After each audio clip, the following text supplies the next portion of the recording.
إن الحمد لله نحمده ونستعينه ونستغفره ونؤمن به ونتوكل عليه ونعوذ بالله من شرور أنفسنا ومن سيئات أعمالنا من يهده الله فلا مضل له ومن يضلل فلا هادي له وأشهد أن لا إله إلا الله وحده لا شريك له وأشهد أن محمدا عبده ورسوله أرسله بالحق بشيرا ونذيرا وداعيا إلى الله بإذنه وسراجا منيرا اللهم صل على محمد وعلى آل محمد كما صليت على إبراهيم وعلى آل إبراهيم إنك حميد مجيد اللهم بارك على محمد وعلى آل محمد كما باركت على إبراهيم وعلى آل إبراهيم إنك حميد مجيد أما بعد فأعوذ بالله من الشيطان الرجيم بسم الله الرحمن الرحيم يا أيها الناس اتقوا ربكم الذي خلقكم من نفس واحدة وخلق منها زوجها وبث منهما رجالا كثيرا ونساء واتقوا الله الذي تساءلون به والأرحام إن الله كان عليكم رقيبا وقال الله عز وجل يا أيها الذين آمنوا اتقوا الله حق تقاته ولا تموتن إلا وأنتم مسلمون وقال الله عز وجل وأن هذا صراطي مستقيما فاتبعوه ولا تتبعوا السبل فتفرق بكم عن سبيله ذلكم وصاكم به لعلكم تتقون أيها الإخوة في الله أوصيكم وإياي أولا بتقوى الله. அன்பிற்குரிய சகோதரர்களே சகோதரிகளே, நாம் அனைவரும் ஒரு நல்ல நிகழ்ச்சியில் ஒரு நல்ல நோக்கத்திற்காக கூடியிருக்கிறோம். நம்முடைய நல்ல எண்ணங்களையும் செயல்பாடுகளையும் ஏற்றுக்கொண்டு அதற்கு நிறைந்த நன்மைகளை வல்ல அல்லாஹ் நம் அனைவருக்கும் வாரித் தருவானாக. நம்மை படைத்து கண்காணித்துக் கொண்டிருக்கிற எல்லாம் அல்ல அல்லாஹுவை பயந்து வாழும்படி என்னையும் உங்களையும் கேட்டுக்கொண்டு இந்த உரையை சொற்பொழிவை ஆரம்பிக்கின்றேன். அன்பார்ந்த சகோதரர்களே சகோதரிகளே, ஜம்இய்யத் அஹ்லுல் குர்ஆன் ஹதீஸினுடைய சார்பில் கோடைகால பயிற்சி முகாம் கடந்த 17ஆம் தேதி தொடங்கி தொடர்ந்து நடைபெற்று கொண்டு வருகிறது. 10 நாள் நடைபெறக்கூடிய இந்த பயிற்சி முகாமை முன்னிட்டு தினந்தோறும் மாலை நேர சொற்பொழிவு நிகழ்ச்சிக்கு ஏற்பாடு செய்யப்பட்டு தினந்தோறும் சொற்பொழிவுகள் பல்வேறு தலைப்புகளில் மார்க்க அறிஞர்களை கொண்டு நடத்தப்பட்டு வருகிறது. இதனுடைய நோக்கத்தை பற்றி எனக்கு முன்னாலே பேசிய சகோதரர் தெளிவாக விளக்கினார். இந்த நிகழ்ச்சியினுடைய நோக்கம் யாருடைய மனதையும் புண்படுத்துவது கிடையாது, யாரையும் ஏசுவது கிடையாது, யார் மீதும் பகை உணர்ச்சியை கக்குவது கிடையாது. சத்தியத்தை எடுத்துச் சொல்வது, அதை பரவச் செய்வது ஒன்றுதான் இதனுடைய நோக்கமாக இருந்து கொண்டிருக்கிறது. சத்தியத்தை பரப்பக்கூடிய அழைப்பு பணியில் ஈடுபட்டு கொண்டிருக்கக்கூடிய அழைப்பாளர்களுக்கு அல்லாஹ் சுப்ஹானஹு வ தஆலா சொல்லக்கூடிய செய்தி இதுதான். இன்னமா அலைக்கல் பலாக், எத்தி வைப்பதுதான் உங்களுடைய வேலை. அந்த பணியை செய்வதற்காகத்தான் இந்த நிகழ்ச்சி தொடர்ந்து நடத்தப்பட்டு வருகிறது. வேறு இதற்கு பின்னாலே எந்த நோக்கமும் கிடையாது. தனிப்பட்ட முறையில் நமக்கு யாரும் எதிரிகள் அல்ல.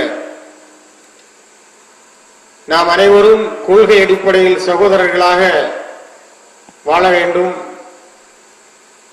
இதே சகோதரத்துவ உணர்வோடு மறுமையிலும் நாம் சொர்க்கத்தில் ஒருவரை ஒருவர் சந்திக்க வேண்டும். அங்கே அல்லாஹ் சுப்ஹானஹு வ தஆலா தயாரித்து வைத்திருக்கக்கூடிய அந்த பேரின்பத்தை நாம் அனைவரும் அடைய வேண்டும் என்ற உயர்ந்த லட்சியத்திற்காகத்தான் இந்த மாதிரி நிகழ்ச்சிகள் எல்லாம் ஏற்பாடு செய்யப்பட்டு நடத்தப்பட்டு வருகிறது. ஏனென்றால் தரீக்காக்களை பற்றி நம்மில் பெரும்பாலானவர்களுக்கு தெரிவதில்லை. தரீக்காக்களை பொறுத்தவரையில் அவை வெளித்தோற்றத்தில் ஒரு இஸ்லாமிய இயக்கத்தை போல, உண்மையான முஸ்லிம்களை போல காட்சியளிக்கிற காரணத்தினால் அவர்களை பற்றி யாருக்கும் தப்பான அபிப்பிராயம் சமுதாயத்தில் ஏற்படவில்லை. அவர்களும் நம்மை போன்றவர்கள் தானே, நமக்கு மத்தியில் தானே வாழுகிறார்கள், நம்மோடு சேர்ந்து தொழுகையில் ஈடுபடுகிறார்கள், இதர வழிபாடுகளை ஷியாயிசம் இருக்கிறது. இன்றைக்கு நம்முடைய சமுதாயத்தில் பெரும்பாலானவர்களும் ஷியாக்களை பற்றி எப்படி எண்ணி வைத்திருக்கிறார்கள் என்று சொன்னால் அவர்களும் முஸ்லிம்கள் தான் என்று நினைத்துக் கொண்டிருக்கிறார்கள். என்றால் நம்மை போல உடை அணிகிறார்கள், தொப்பி அணிகிறார்கள், தலைப்பாகை அணிகிறார்கள், தாடி வைத்திருக்கிறார்கள், அவருடைய பெண்கள் எல்லாம் ஹிஜாப் அணிந்திருக்கிறார்கள், பர்தா அணிந்திருக்கிறார்கள் என்ற காரணத்தினாலே நம்முடைய சமுதாயத்தில் இருக்கக்கூடியவர்களுடைய பெரும்பாலானவருடைய கருத்து என்னவென்று சொன்னால் ஷியாக்கள் எல்லாம் முஸ்லிம்கள் தான் என்று நினைத்துக் கொண்டிருக்கிறார்கள். இதை போலத்தான் பல்வேறு வழிகட்ட அமைப்புகள் எல்லாம் இருக்கின்றன. காதியானிசம் இருக்கிறது, அதே போல ராஃபிலாக்கள் என்று சொல்லப்படக்கூடியவர்கள் இருக்கிறார்கள், முஅத்தஸிலாக்கள் என்று சொல்லப்படக்கூடியவர்கள் இருக்கிறார்கள். இவர்களில் சில பேர் நம்முடைய பகுதியில் இருக்கிறார்கள், சில பேர் நம்முடைய பகுதியில் இல்லை. ஆனால் அவருடைய சித்தாந்தங்கள் இருக்கின்றன. அவர்கள் எந்த சித்தாந்தங்களை, எந்த கொள்கை கோட்பாடுகளை அடிப்படையாக கொண்டு பிரச்சாரம் செய்து வருகிறார்களோ அந்த பிரச்சாரங்கள் நம்முடைய பகுதியில் இருக்கின்றன. ஆனால் அந்த அமைப்புகள் நம்முடைய பகுதியில் இல்லாமல் இருக்கலாம். ஆக இவர்களை எல்லாம் இனம் கண்டு கொள்வது நம்முடைய கடமையாகும். இது எதற்காக என்று சொன்னால் நம்மை அறியாமலே நாம் வழிகேட்டில் போய் விழுந்துவிடக்கூடாது. கஸ்த பையன உஷ்து மினல் கை, அல்லாஹ் சுப்ஹானஹு வ தஆலா சொல்கிறானே, நேரு வழி எது, தவறான வழி எது என்பது தெளிவாகிவிட்டது. குர்ஆனும் சுன்னத்தும் அதற்கு நமக்கு சொல்லிவிட்டன, விளக்கிவிட்டன. இப்ப சத்தியத்தை நாம் அறிந்து கொள்ள வேண்டும். இதுதான் உண்மை, இது போலி என்பதை நாம் பிரித்தறிய வேண்டும். பிரித்தறிவதன் மூலமாக நம்மை நாம் காப்பாற்றிக் கொள்ள வேண்டும். வடிகட்ட கொள்கைகளில் போய் விழுந்து நரகவாதியாக மாறிவிடக்கூடாது என்ற அக்கறையினால்தான் இந்த மாதிரி தலைப்பு இங்கே வழங்கப்பட்டிருக்கிறது. தரீக்காக்களை பொறுத்தவரையில் பல்வேறு தரீக்காக்கள் இருக்கின்றன. ஷாதுலியா என்ற பெயரில் ஒரு தரீக்கா இருக்கிறது, ரிஃபாயியா என்ற பெயரில் தரீக்கா இருக்கிறது, நக்ஷபந்தியா என்ற பெயரில் தரீக்கா இருக்கிறது, காதிரியா என்ற பெயரில் இருக்கிறது, ஷஹரவர்தியா என்ற பெயரில் இருக்கிறது, ஷேഖியா என்ற பெயரில் இருக்கிறது. இப்படி பல்வேறு பெயர்களில் தரீக்காக்கள் இருக்கின்றன. இந்த பெயர்கள் எல்லாம் ஒரு தனி நபரோடு சம்பந்தப்படுத்தி சொல்லப்படக்கூடிய பெயர்கள். ஷாதுலியா தரீக்காவை பொறுத்தவரையில் அபுல் ஹசன் அலி ஷாதுலி என்று ஒருவர் இருந்தார். அவரோடு சம்பந்தப்படுத்தித்தான் இந்த ஷாதுலியா தரீக்கா என்று அழைக்கப்படுகிறது.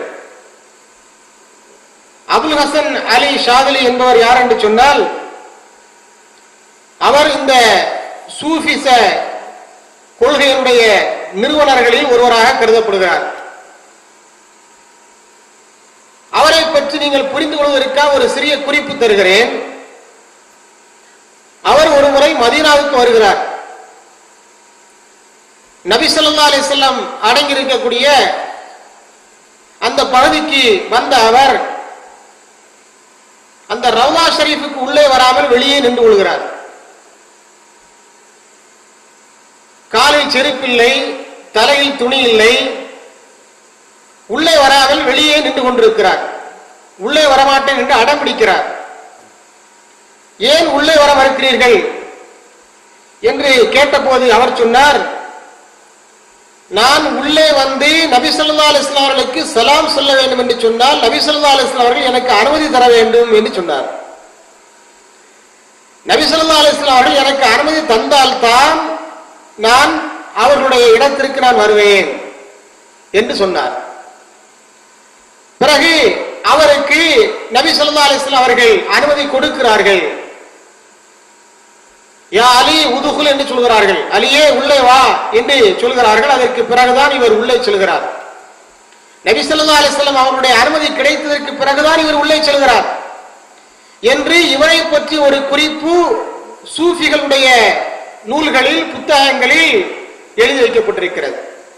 இது ஒரு கட்டுக்கதை என்பதில் எந்த விதமான சந்தேகமும் கிடையாது. நமக்கு ரொம்ப தெளிவாக தெரிகிறது. எப்படி தெரிகிறது என்று சொன்னால், நபி ஸல்லல்லாஹு அலைஹி வஸல்லம் அவருடைய இறப்புக்கு பிறகு அவர்களை உயிருக்கு உயிராய் நேசித்த எத்தனையோ நபித்தோழர்கள் ஸல்லல்லாஹு அலைஹி வஸல்லம் அவருடைய ரவுதாவுக்கு சென்றிருக்கிறார்கள். அவர்களுக்கு சலாம் சொல்லி இருக்கிறார்கள். அவர்கள் எல்லாம் அனுமதி பெற்றா சென்றார்கள். இவருக்கு மாத்திரம் என்ன ஸ்பெஷல் அனுமதி? இவர் அப்படி என்ன செய்துட்டார்? ரசூல் ஸல்லல்லாஹு அலைஹி வஸல்லம் அவர்களோடு இருந்தவர்கள், அவர்களை பார்த்தவர்கள், பழகியவர்கள், அவருடைய பயிற்சி பாசறையில் புடம்போட்டு எடுக்கப்பட்டவர்கள், அப்படிப்பட்ட நபித்தோழர்களே ஸல்லல்லாஹு அலைஹி வஸல்லம் அவருடைய ரவுதாவுக்கு செல்லும் போது அவருடைய அனுமதியை பெறாமலேயே, பெற வேண்டும் என்ற எண்ணம் இல்லாமலேயே அவர்களாக சென்று சலாம் சொல்லிவிட்டு வந்திருக்கிறார்கள். அந்த சலாமும் நபி ஸல்லல்லாஹு அலைஹி வஸல்லம் அவர்களுக்கு அல்லாஹ்வின் மூலமாக எத்தி வைக்கப்படுகிறது என்ற தகவலை நபி ஸல்லல்லாஹு அலைஹி வஸல்லம் நமக்கு சொல்லி இருக்கிறார்கள். எனக்கு நீங்கள் சொல்லக்கூடிய சலாம் எனக்கு எத்தி வைக்கப்படும் என்ற தகவலை நபி ஸல்லல்லாஹு அலைஹி வஸல்லம் நமக்கு தெரிவித்திருக்கிறார்கள். அப்படி இருக்கும்போது ஷாதிலிக்கு மாத்திரம் என்ன ஸ்பெஷல் பெர்மிஷன், தனிப்பட்ட அனுமதி என்ற கேள்வி இங்கே எழுகிறது. ஆக இந்த சம்பவம் ஒரு கப்சா, ஒரு பொய்யான சம்பவம் என்பது நமக்கு தெளிவாகி விடுகிறது. இப்படிப்பட்டவர் தான் அந்த ஷாதிலி என்பவர். ஒவ்வொருவரை பற்றியும் சொல்வதென்று சொன்னால் மணிக்கணக்கில் பேசிக்கொண்டே செல்லலாம். அதற்கெல்லாம் இங்கே நேரம் கிடையாது. சுருக்கமாக நான் சொல்லிவிடுகிறேன். இன்னொரு தரீக்கா இருக்கிறது. இந்த தரீக்கா ரிஃபாஇ தரீக்கா என்று அழைக்கப்படக்கூடிய தரீக்கா. அஹ்மது கபீர் ரிஃபாஇ என்று சொல்லப்படக்கூடிய நபர் ஹிஜ்ரி 6வது நூற்றாண்டுகளில் வாழ்ந்தவர். இவர் அவருடைய பெயரால் தோற்றுவிக்கப்பட்ட தரீக்காவுடைய பெயர் தான் தரீக்கத்து ரிஃபாஇய்யா என்று சொல்லப்படக்கூடிய தரீக்கா. இவரை பற்றி நீங்கள் தெரிந்து கொள்ள என்பதற்காக ஒரு சிறிய குறிப்பை தருகிறேன். அவர் ஒரு முறை மதீனாவுக்கு வருகிறார். நபி ஸல்லல்லாஹு அலைஹி வஸல்லம் அவர்கள் வாழ்ந்த அந்த அறை இருக்கிறது, அந்த வீடு இருக்கிறது, அந்த வீட்டுக்கு முன்னாலே வந்து நிற்கிறார். முன்னாலே வந்து நின்று கொண்டு நபி ஸல்லல்லாஹு அலைஹி வஸல்லம் அவர்களுக்கு சலாம் சொல்கிறார். அஸ்ஸலாமு அலைக்கும் யா ஜத்தி என்று சொல்கிறார். என் பெத்தாப்பாவே உங்களுக்கு அல்லாஹ்வுடைய சாந்தி உண்டாகட்டும் அப்படின்னு சொல்றார். உடனே நபி ஸல்லல்லாஹு அலைஹி வஸல்லம் அவர்கள் இவருக்கு பதில் சொல்கிறார்கள். வலைக்கும் அஸ்ஸலாம் யா வலதி, என் பேர பிள்ளையே உனக்கு அல்லாஹ்வுடைய சாந்தி உண்டாகட்டும் சொல்லி யார் சலாம் சொல்றார்? ரசூல் ஸல்லல்லாஹு அலைஹி வஸல்லம் அவர்கள் பதில் சலாம் சொல்கிறார்கள். இதை அந்த மஸ்ஜித் நபவியில் இருந்த அனைவருமே கேட்டார்களாம். சுமார் 1,00,000 பேர் அந்த மஸ்ஜித் நபவியில் அப்போது கூடியிருந்தார்கள். அவர்கள் அனைவருமே அதை கேட்டார்கள். ஸல்லல்லாஹு அலைஹி வஸல்லம் அவர்கள் இவருக்கு பதில் சலாம் சொன்னதை அங்கிருந்து அனைவருமே செய்யப்படுத்தார்கள். அதே மாதிரி அதோடு நின்று விடாமல் நபி ஸல்லல்லாஹு அலைஹி வஸல்லம் அவர்கள் தன்னுடைய கையை வெளியே நீட்டுகிறார்கள். கபருக்கு உள்ள இருந்து நினைக்கிறாங்க, கையை வெளியே நீட்டுகிறார்கள். அந்த கையை இந்த அஹ்மது கபீர் ரிஃபாஇ என்று சொல்லப்படக்கூடியவர் முத்தமிடுகிறார். இதையும் அங்கு கூடியிருந்த அனைவரும் நினைக்கிறாங்க, பார்க்கிறார்கள். இதுவும் ஒரு கப்சா என்பதில் சந்தேகம் கிடையாது. ஏனென்று சொன்னால் நபி ஸல்லல்லாஹு அலைஹி வஸல்லம் அவர்கள் கையை நீட்டி முத்தமிடுவதாக இருந்தால் அது யாருக்கு ஏற்பட்டிருக்கும்? சஹாபாக்களுக்கு நிகழ்ந்திருக்கும். சஹாபாக்களுடைய வாழ்க்கையில் நிகழ்ந்திருக்கும். அவர்களை விட நபி ஸல்லல்லாஹு அலைஹி வஸல்லம் அவருடைய நேசத்திற்கும் பாசத்திற்குரியவர்கள் வேறு யாரையும் நாம் உதாரணம் காட்ட முடியாது. நாமெல்லாம் இன்றைக்கு இஸ்லாம் என்கின்ற ஜோதியை சுமந்து முஸ்லிம்களாக வாழ்ந்து கொண்டிருக்கிறோம் என்று சொன்னால் அதற்கெல்லாம் காரணம் அந்த சஹாபா பெருமக்கள். உலகெங்கிலும் அவர்கள் நபி ஸல்லல்லாஹு அலைஹி வஸல்லம் அவர்களிடம் பெற்ற அந்த இஸ்லாத்தை எடுத்து சென்றார்கள். அது நமக்கும் கிடைத்தது. அவர்களுக்கு கிடைக்காத ஒரு சிறப்பு அஹ்மது கபீர் ரிஃபாஇக்கு எப்படி கிடைத்தது என்ற கேள்வி எழுகிறது. இன்னும் பல ஆதாரங்களின் அடிப்படையில் இந்த கதை ஒரு கப்சா, இது புரையப்பட்ட ஒரு கதை என்பது தெளிவாகிறது. இதுவெல்லாம் அவர்களுடைய நூல்களில் எழுதி வைக்கப்பட்டிருக்கக்கூடிய கதைகள், புராணங்கள், பொய்யான கதைகள். இதை நான் எதற்காக சொல்கிறேன் என்று சொன்னால், இந்த அகமது கபீர் ரிஃபாயை பற்றி நீங்கள் தெரிந்து கொள்ள வேண்டும் என்பதற்காக சொல்கிறேன். உதாரணத்திற்கு இந்த ரெண்டு போதுமானது என்று நினைக்கிறேன். ஏனென்றால் தரீக்காக்களில் ரொம்ப முக்கியமான தரீக்காவாக கருதப்படக்கூடியது இந்த ரெண்டு தரீக்காக்களோடு இன்னொரு தரீக்கா இருக்கிறது, காதிரியா தரீக்கா என்று சொல்லப்படக்கூடிய தரீக்கா. காதிரியா தரீக்கா யாரோடு சம்பந்தப்படுத்தி பேசப்படுகிறது என்று சொன்னால், அப்துல் காதர் ஜீலானி இருக்கிறாரே, அதாவது 5வது நூற்றாண்டில் வாழ்ந்தவர், அவரோடு சம்பந்தப்படுத்தி இந்த தரீக்கா பேசப்படுகிறது, இது உருவாக்கப்பட்டிருக்கிறது. இப்படி ஒவ்வொருவரும் ஒரு தரீக்காவுக்கு பின்னாலே அந்த தரீக்காக்களை உருவாக்கி வைத்துக் கொண்டு அதற்கு பின்னாலே செல்லக்கூடிய காட்சி நாம் பார்க்கிறோம். இந்த தரீக்காக்கள் என்பது என்ன, அவற்றுடைய கொள்கை என்ன என்பதையெல்லாம் நாம் தெரிந்து கொள்ள வேண்டும். இந்த அகமது கபீர் ரிஃபாயை பற்றி சொன்னேனே, அதை பற்றிய இன்னொரு சிறிய குறிப்பை நீங்கள் தெரிந்து கொள்ள வேண்டும். அந்த அகமது கபீர் ரிஃபாய் என்ற பெயரில் இருக்கக்கூடிய அந்த தரீக்காவினரோடு ஷேகுல் இஸ்லாம் இப்னு தய்மிய்யா அவர்கள் விவாதம் நடத்தியிருக்கிறார்கள், முனாவரா நடத்தியிருக்கிறார்கள். அவங்களுடைய காலத்தில் இருந்த இந்த ரிஃபாயியா தரீக்காவினரோடு ஷேகுல் இஸ்லாம் இப்னு தய்மிய்யா அவர்கள் எழுதியிருக்கிறாங்க, விவாதம் நடத்தியிருக்கிறார்கள். என்ன விவாதம் என்று சொன்னால், இந்த ரிஃபாயி தரீக்காவை சார்ந்தவர்கள் எல்லாம் மக்களை ஏமாற்றிக் கொண்டிருக்கிறார்கள், நாங்கள் கராமத்து செய்கிறோம், அற்புதம் செய்கிறோம் என்று மக்களை ஏமாற்றிக் கொண்டிருக்கிறார்கள், நாங்கள் நெருப்புக்கு உள்ளே சென்று வெளியே உயிரோடு திரும்பி வருவோம், எங்களுக்கு எந்த விதமான பாதிப்பும் ஏற்படாது என்று சொல்கிறார்கள். அதை நானும் நிகழ்த்தி காட்டுகிறேன் என்று சொன்னார். ஷேகுல் இஸ்லாம் இப்னு தய்மிய்யா அவர்களிடத்தில் சவால் விட்டார். ஒரு மன்னருடைய முன்னிலையில் நடைபெற்ற ஒரு சம்பவம் இது. நெருப்புக்குள்ளே நீங்கள் மாத்திரம்தான் சென்று வர முடியும் என்பதல்ல, நெருப்புக்குள்ளே என்னாலும் சென்று வர முடியும், நீங்கள் நெருப்புக்குள்ளே செல்லும் போது நானும் வருகிறேன், இருவருமாக சேர்ந்து செல்வோம், இருவருமாக சேர்ந்து சென்று நீங்கள் எவ்வாறு நெருப்பினால் எந்த பாதிப்பும் இல்லாமல் வெளியே வருவீர்களோ அதே போல எந்த விதமான பாதிப்பும் இல்லாமல் நானும் வெளியே வருவேன் என்று அவர் சொன்னார்.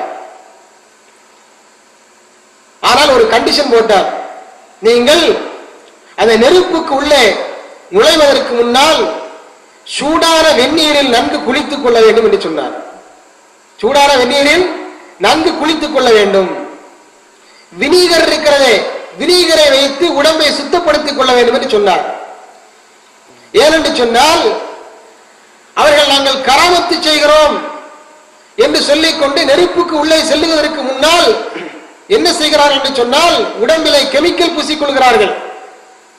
கெமிக்கல் பூசிக்கொண்டு அந்த நெருப்புக்குள்ளே நுழைகின்ற காரணத்தினால் அந்த நெருப்பினால் எந்த பாதிப்பும் அவர்களுக்கு ஏற்படவில்லை என்பது ஷேகுல் இஸ்லாம் இப்னு தய்மிய்யாவுக்கு நன்றாகவே தெரிந்திருந்தது.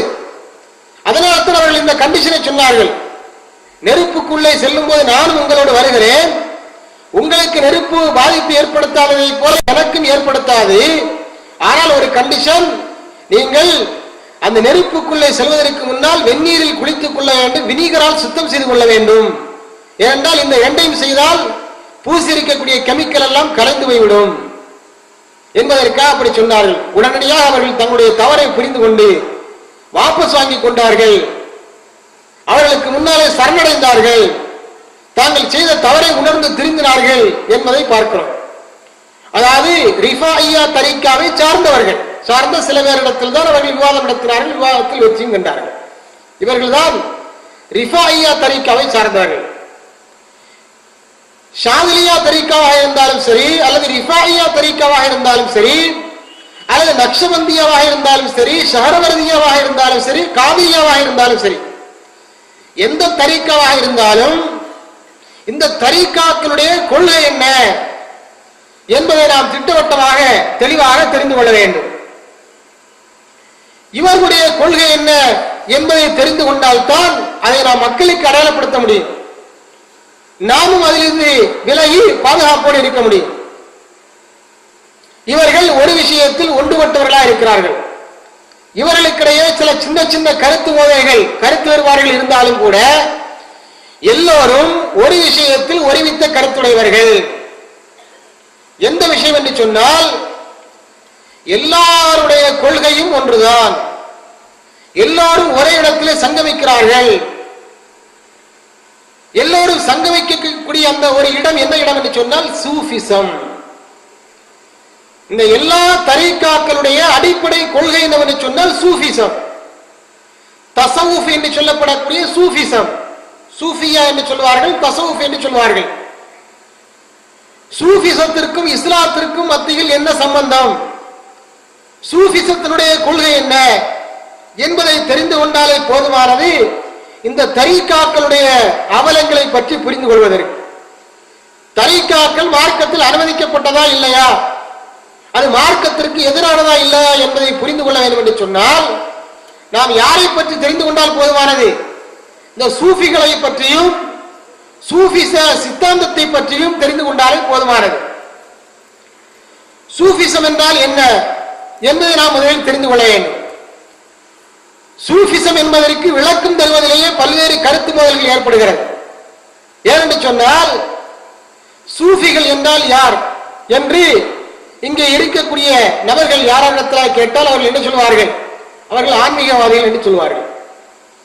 ரொம்ப இபாதத்தில் ஈடுபாடு உள்ள, ரொம்ப அல்லாஹ்வோடு நெருக்கம் உள்ள, தொழுகை இபாதத்துகள் திக்ர்கள் எல்லாம் போன்ற காரியங்கள் அதிகமான ஈர்ப்புள்ள ஆன்மீகவாதிகள் அவர்கள்தான் சூஃபிகள் என்று சொல்வார்கள்.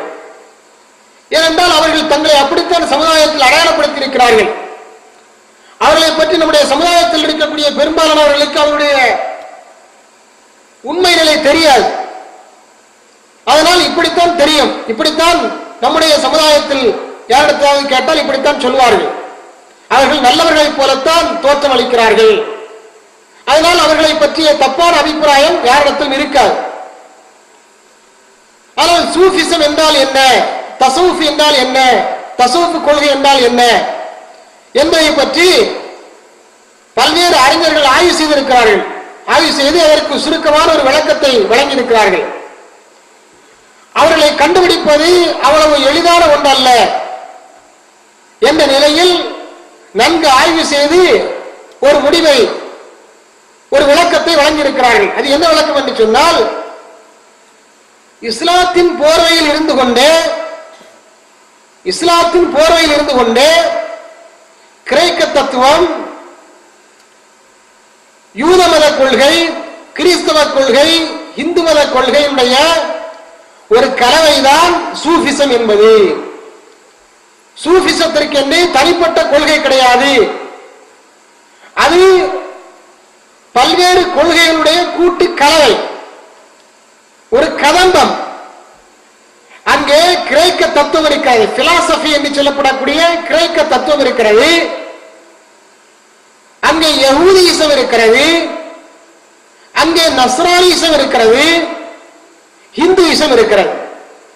இப்படி எல்லாம் கலந்த கூட்டு கலவைதான் சூஃபிசம் என்பது. ஆனால் இஸ்லாத்தின் பெயரால் அவர்கள் இஸ்லாத்தின் போர்வையில் இருந்து கொண்டு செயல்படுகிறார்கள். அவர்களை பார்ப்பவர்கள் காஃபிர்கள் என்று சொல்ல மாட்டார்கள். அவர்களை பார்ப்பவர்கள் இவர்கள் முஸ்லிம்கள் அல்ல என்று சொல்ல மாட்டார்கள். முஸ்லிம்கள் என்று சொல்வது மட்டுமல்ல, இவர்கள் இஸ்லாத்தில் ஊறி போனவர்கள் என்றுதான் சொல்லுவார்கள். ஆனால் அவருடைய கொள்கை என்னவென்று சொன்னால் இதுதான். அவர்கள் எப்போது தோன்றினார்கள் என்று சொன்னால், இந்த சூஃபிசம் என்ற பெயர் எப்போது வரத் தொடங்கியது என்று சொன்னால், ஹிஜ்ரி 2ஆம் நூற்றாண்டுடைய கடைசி பகுதியில் அந்த பெயரை வருகிறது. அதற்கு முன்னால் வரையிலும் அந்த பெயரே கிடையாது. சூஃபியை என்ற பெயரோ தசவுஃப் என்ற பெயரோ கிடையாது. நபி ஸல்லல்லாஹு அலைஹி வஸல்லம் காலத்திலும் கிடையாது, சஹாபாக்களுடைய காலத்திலும் கிடையாது. நபி ஸல்லல்லாஹு அலைஹி வஸல்லம் அவர்கள் 3 தலைமுறையினர்களை சிறப்பித்து சொன்னார்களே, அவ்வாறு நபி ஸல்லல்லாஹு அலைஹி வஸல்லம் அவர்களால் சிறப்பித்து பேசப்பட்ட, சிறப்பித்து சொல்லப்பட்ட அந்த 3 தலைமுறையினர்கள் வாழ்ந்த காலத்திலும் கிடையாது. அதற்கு பிறகுதான் இந்த பெயர் வர ஆரம்பிக்கிறது. ஹிஜ்ரி 3ஆவது 4ஆம் நூற்றாண்டில் இவர்கள் பரவ ஆரம்பிக்கிறார்கள். இவர்கள் முதலில் எங்கே தோன்றினார்கள் என்று சொன்னால் பஸ்ராவில் தான் தோன்றினார்கள்.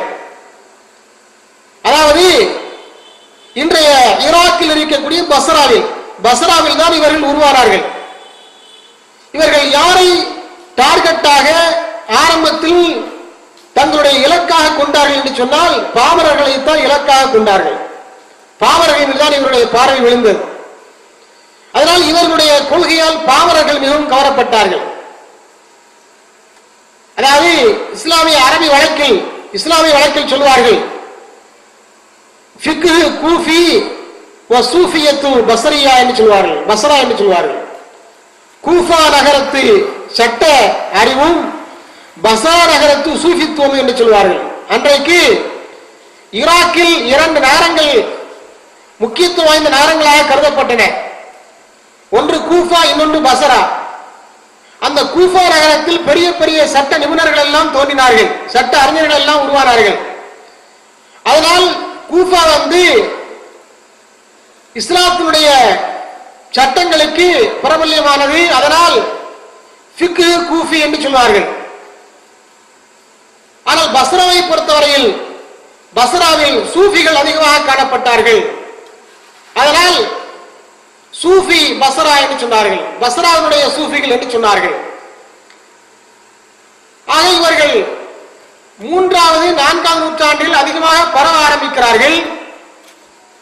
இதை இன்னும் அதிகமாக முஸ்லிம்களுக்கு மத்தியில் கொண்டு சேர்க்கக்கூடிய ஒரு தவறான காரியத்தை யார் முன்னின்று செய்கிறார் என்று சொன்னால் அபு ஹாமித் அல் கஸ்ஸாலி என்று சொல்லப்படக்கூடிய ஒரு அறிஞர். இவர் முஸ்லிம்களுக்கு மத்தியில் மிகவும் பிரபல்யமான ஒரு அறிஞர். யாருக்கும் இவரை தெரியாமல் இருக்காது. அபு ஹாமித் அல் கஸ்ஸாலி என்று சொல்லப்படக்கூடியவர். இவரும் 5ஆம் நூற்றாண்டில் வாழ்ந்த ஒரு அறிஞர் தான். ஒரு பெரிய அறிஞர். எல்லா விதமான கலைகளையும் நுணுக்கங்களையும் அவர் கற்று வைத்திருந்தார்.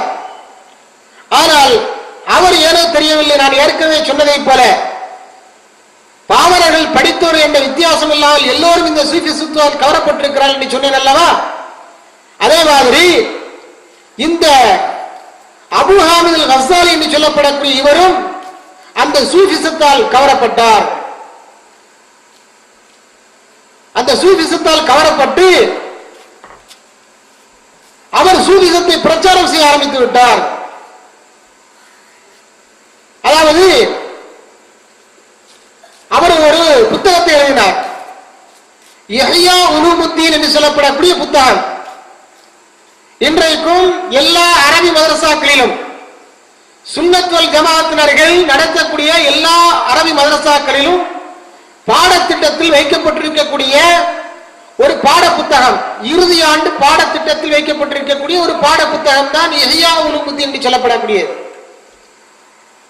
அந்த இஹ்யா உலூமுத்தீனுடைய ஆசிரியர் தான் இவர். அந்த நூலின் மூலமாகத்தான் இவர் பிரபல்யம் அடைகிறார்.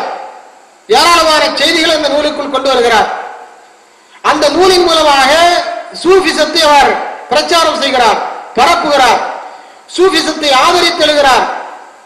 சூஃபிசம் இல்லாமல் சொர்க்கம் இல்லை, சூஃபிசம் தான் சொர்க்க வாழ்க்கைக்கு அடிப்படையான காரணம், அதனால் எல்லோரும் சூஃபிசத்தை பின்பற்றியாக வேண்டும் என்ற ரீதியில் அவருடைய பிரச்சாரம் அமைகிறது. அவர் ஒரு புத்தகத்தை எழுதுகிறார், இஹ்யா உலூமுத்தீன் என்ற புத்தகம்.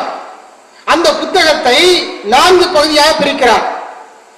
எப்படியெல்லாம் பிரிக்கிறார் என்று சொன்னால், இபாதத் வழிபாடுகள், அடுத்ததாக ஆதாத் பழக்க வழக்கங்கள், அடுத்ததாக முஹ்லிகாத் மனிதனை நரகத்திற்கு இட்டு செல்லக்கூடியவைகள் பெரும்பாவங்கள், அடுத்ததாக முன்ஜியாத் மனிதனை சொர்க்கத்திற்கு அழைத்து செல்லக்கூடிய காரியங்கள் நன்மைகள் என்று 4ஆக பிரிக்கிறார்.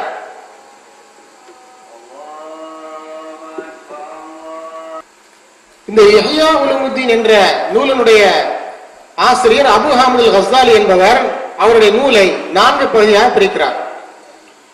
ஒன்று இபாதத், அதாவது வணக்க வழிபாடுகள் சம்பந்தப்பட்ட ஒரு பகுதி. அடுத்து ஆதாத் பழக்க வழக்கங்கள், அதாவது திருமணம் விவாகரத்து போன்ற விஷயங்களை அதில் சொல்கிறார். அடுத்ததாக முஹ்லிகாத், அதாவது மனிதனை நரகத்திற்கு இட்டு செல்லக்கூடிய அழிவுகளுக்குரிய காரணங்களை பற்றி சொல்கிறார். அடுத்ததாக 4ஆவதாக முன்ஜியாத், மனிதனை சொர்க்கத்திற்கு இட்டுச் செல்லக்கூடிய ஒன்றை பற்றி பேசுகிறார். இவ்வாறு 4 பகுதியாக பிரிக்கிறார். இதில் அந்த 4வது பகுதியில், அதாவது சொர்க்கத்திற்கு இட்டுச் செல்லக்கூடிய காரணங்கள் என்று சொல்லப்படக்கூடிய சில விஷயங்களை சொல்லிட்டு வர்றார். அதுல 4வது பகுதியில அவர் என்ன சொல்றாருன்னா, இந்த சூஃபிசத்தை பல்வேறு பகுதிகளில் பரப்பி முக்கியமான வழிகேட்டுக்கு காரணமாக இருந்த அவர் அந்த முஞ்சியாத் என்ற பகுதியில் சொல்லக்கூடியதை நான் அப்படியே உங்களுக்கு அதனுடைய மொழிபெயர்ப்பை வாசித்து காண்பிக்கிறேன். உலக அறிவென்பது உலகில் செய்யும் இபாதத், நல்ல கெட்ட காரியங்கள், ஹராம் ஹலால் பற்றிய அறிவாகும். மறுமையின் அறிவென்பது ஹகீகத்துடைய அறிவாகும். அதாவது அல்லாஹ்தான் இப்பிரபஞ்சமாக வெளியாகி உள்ளான், அல்லாஹ்தான் இப்பிரபஞ்சமாக வெளியாகி உள்ளான் எனும் ஹகீகத்தை, யதார்த்தத்தை சூஃபித்துவ பாசறையில் தரீக்காவின் வழியில் பயின்று அறிவதே மறுமையின் அறிவாகும். அதாவது மறுமையில் ஒருவர் மோட்சம் அடைய வேண்டும் என்று சொன்னால் அவர் சூஃபிசத்தினுடைய வழிமுறையாக இருக்கக்கூடிய தரீக்காவில் நின்று ஹகீகத்தை அறிய வேண்டும்.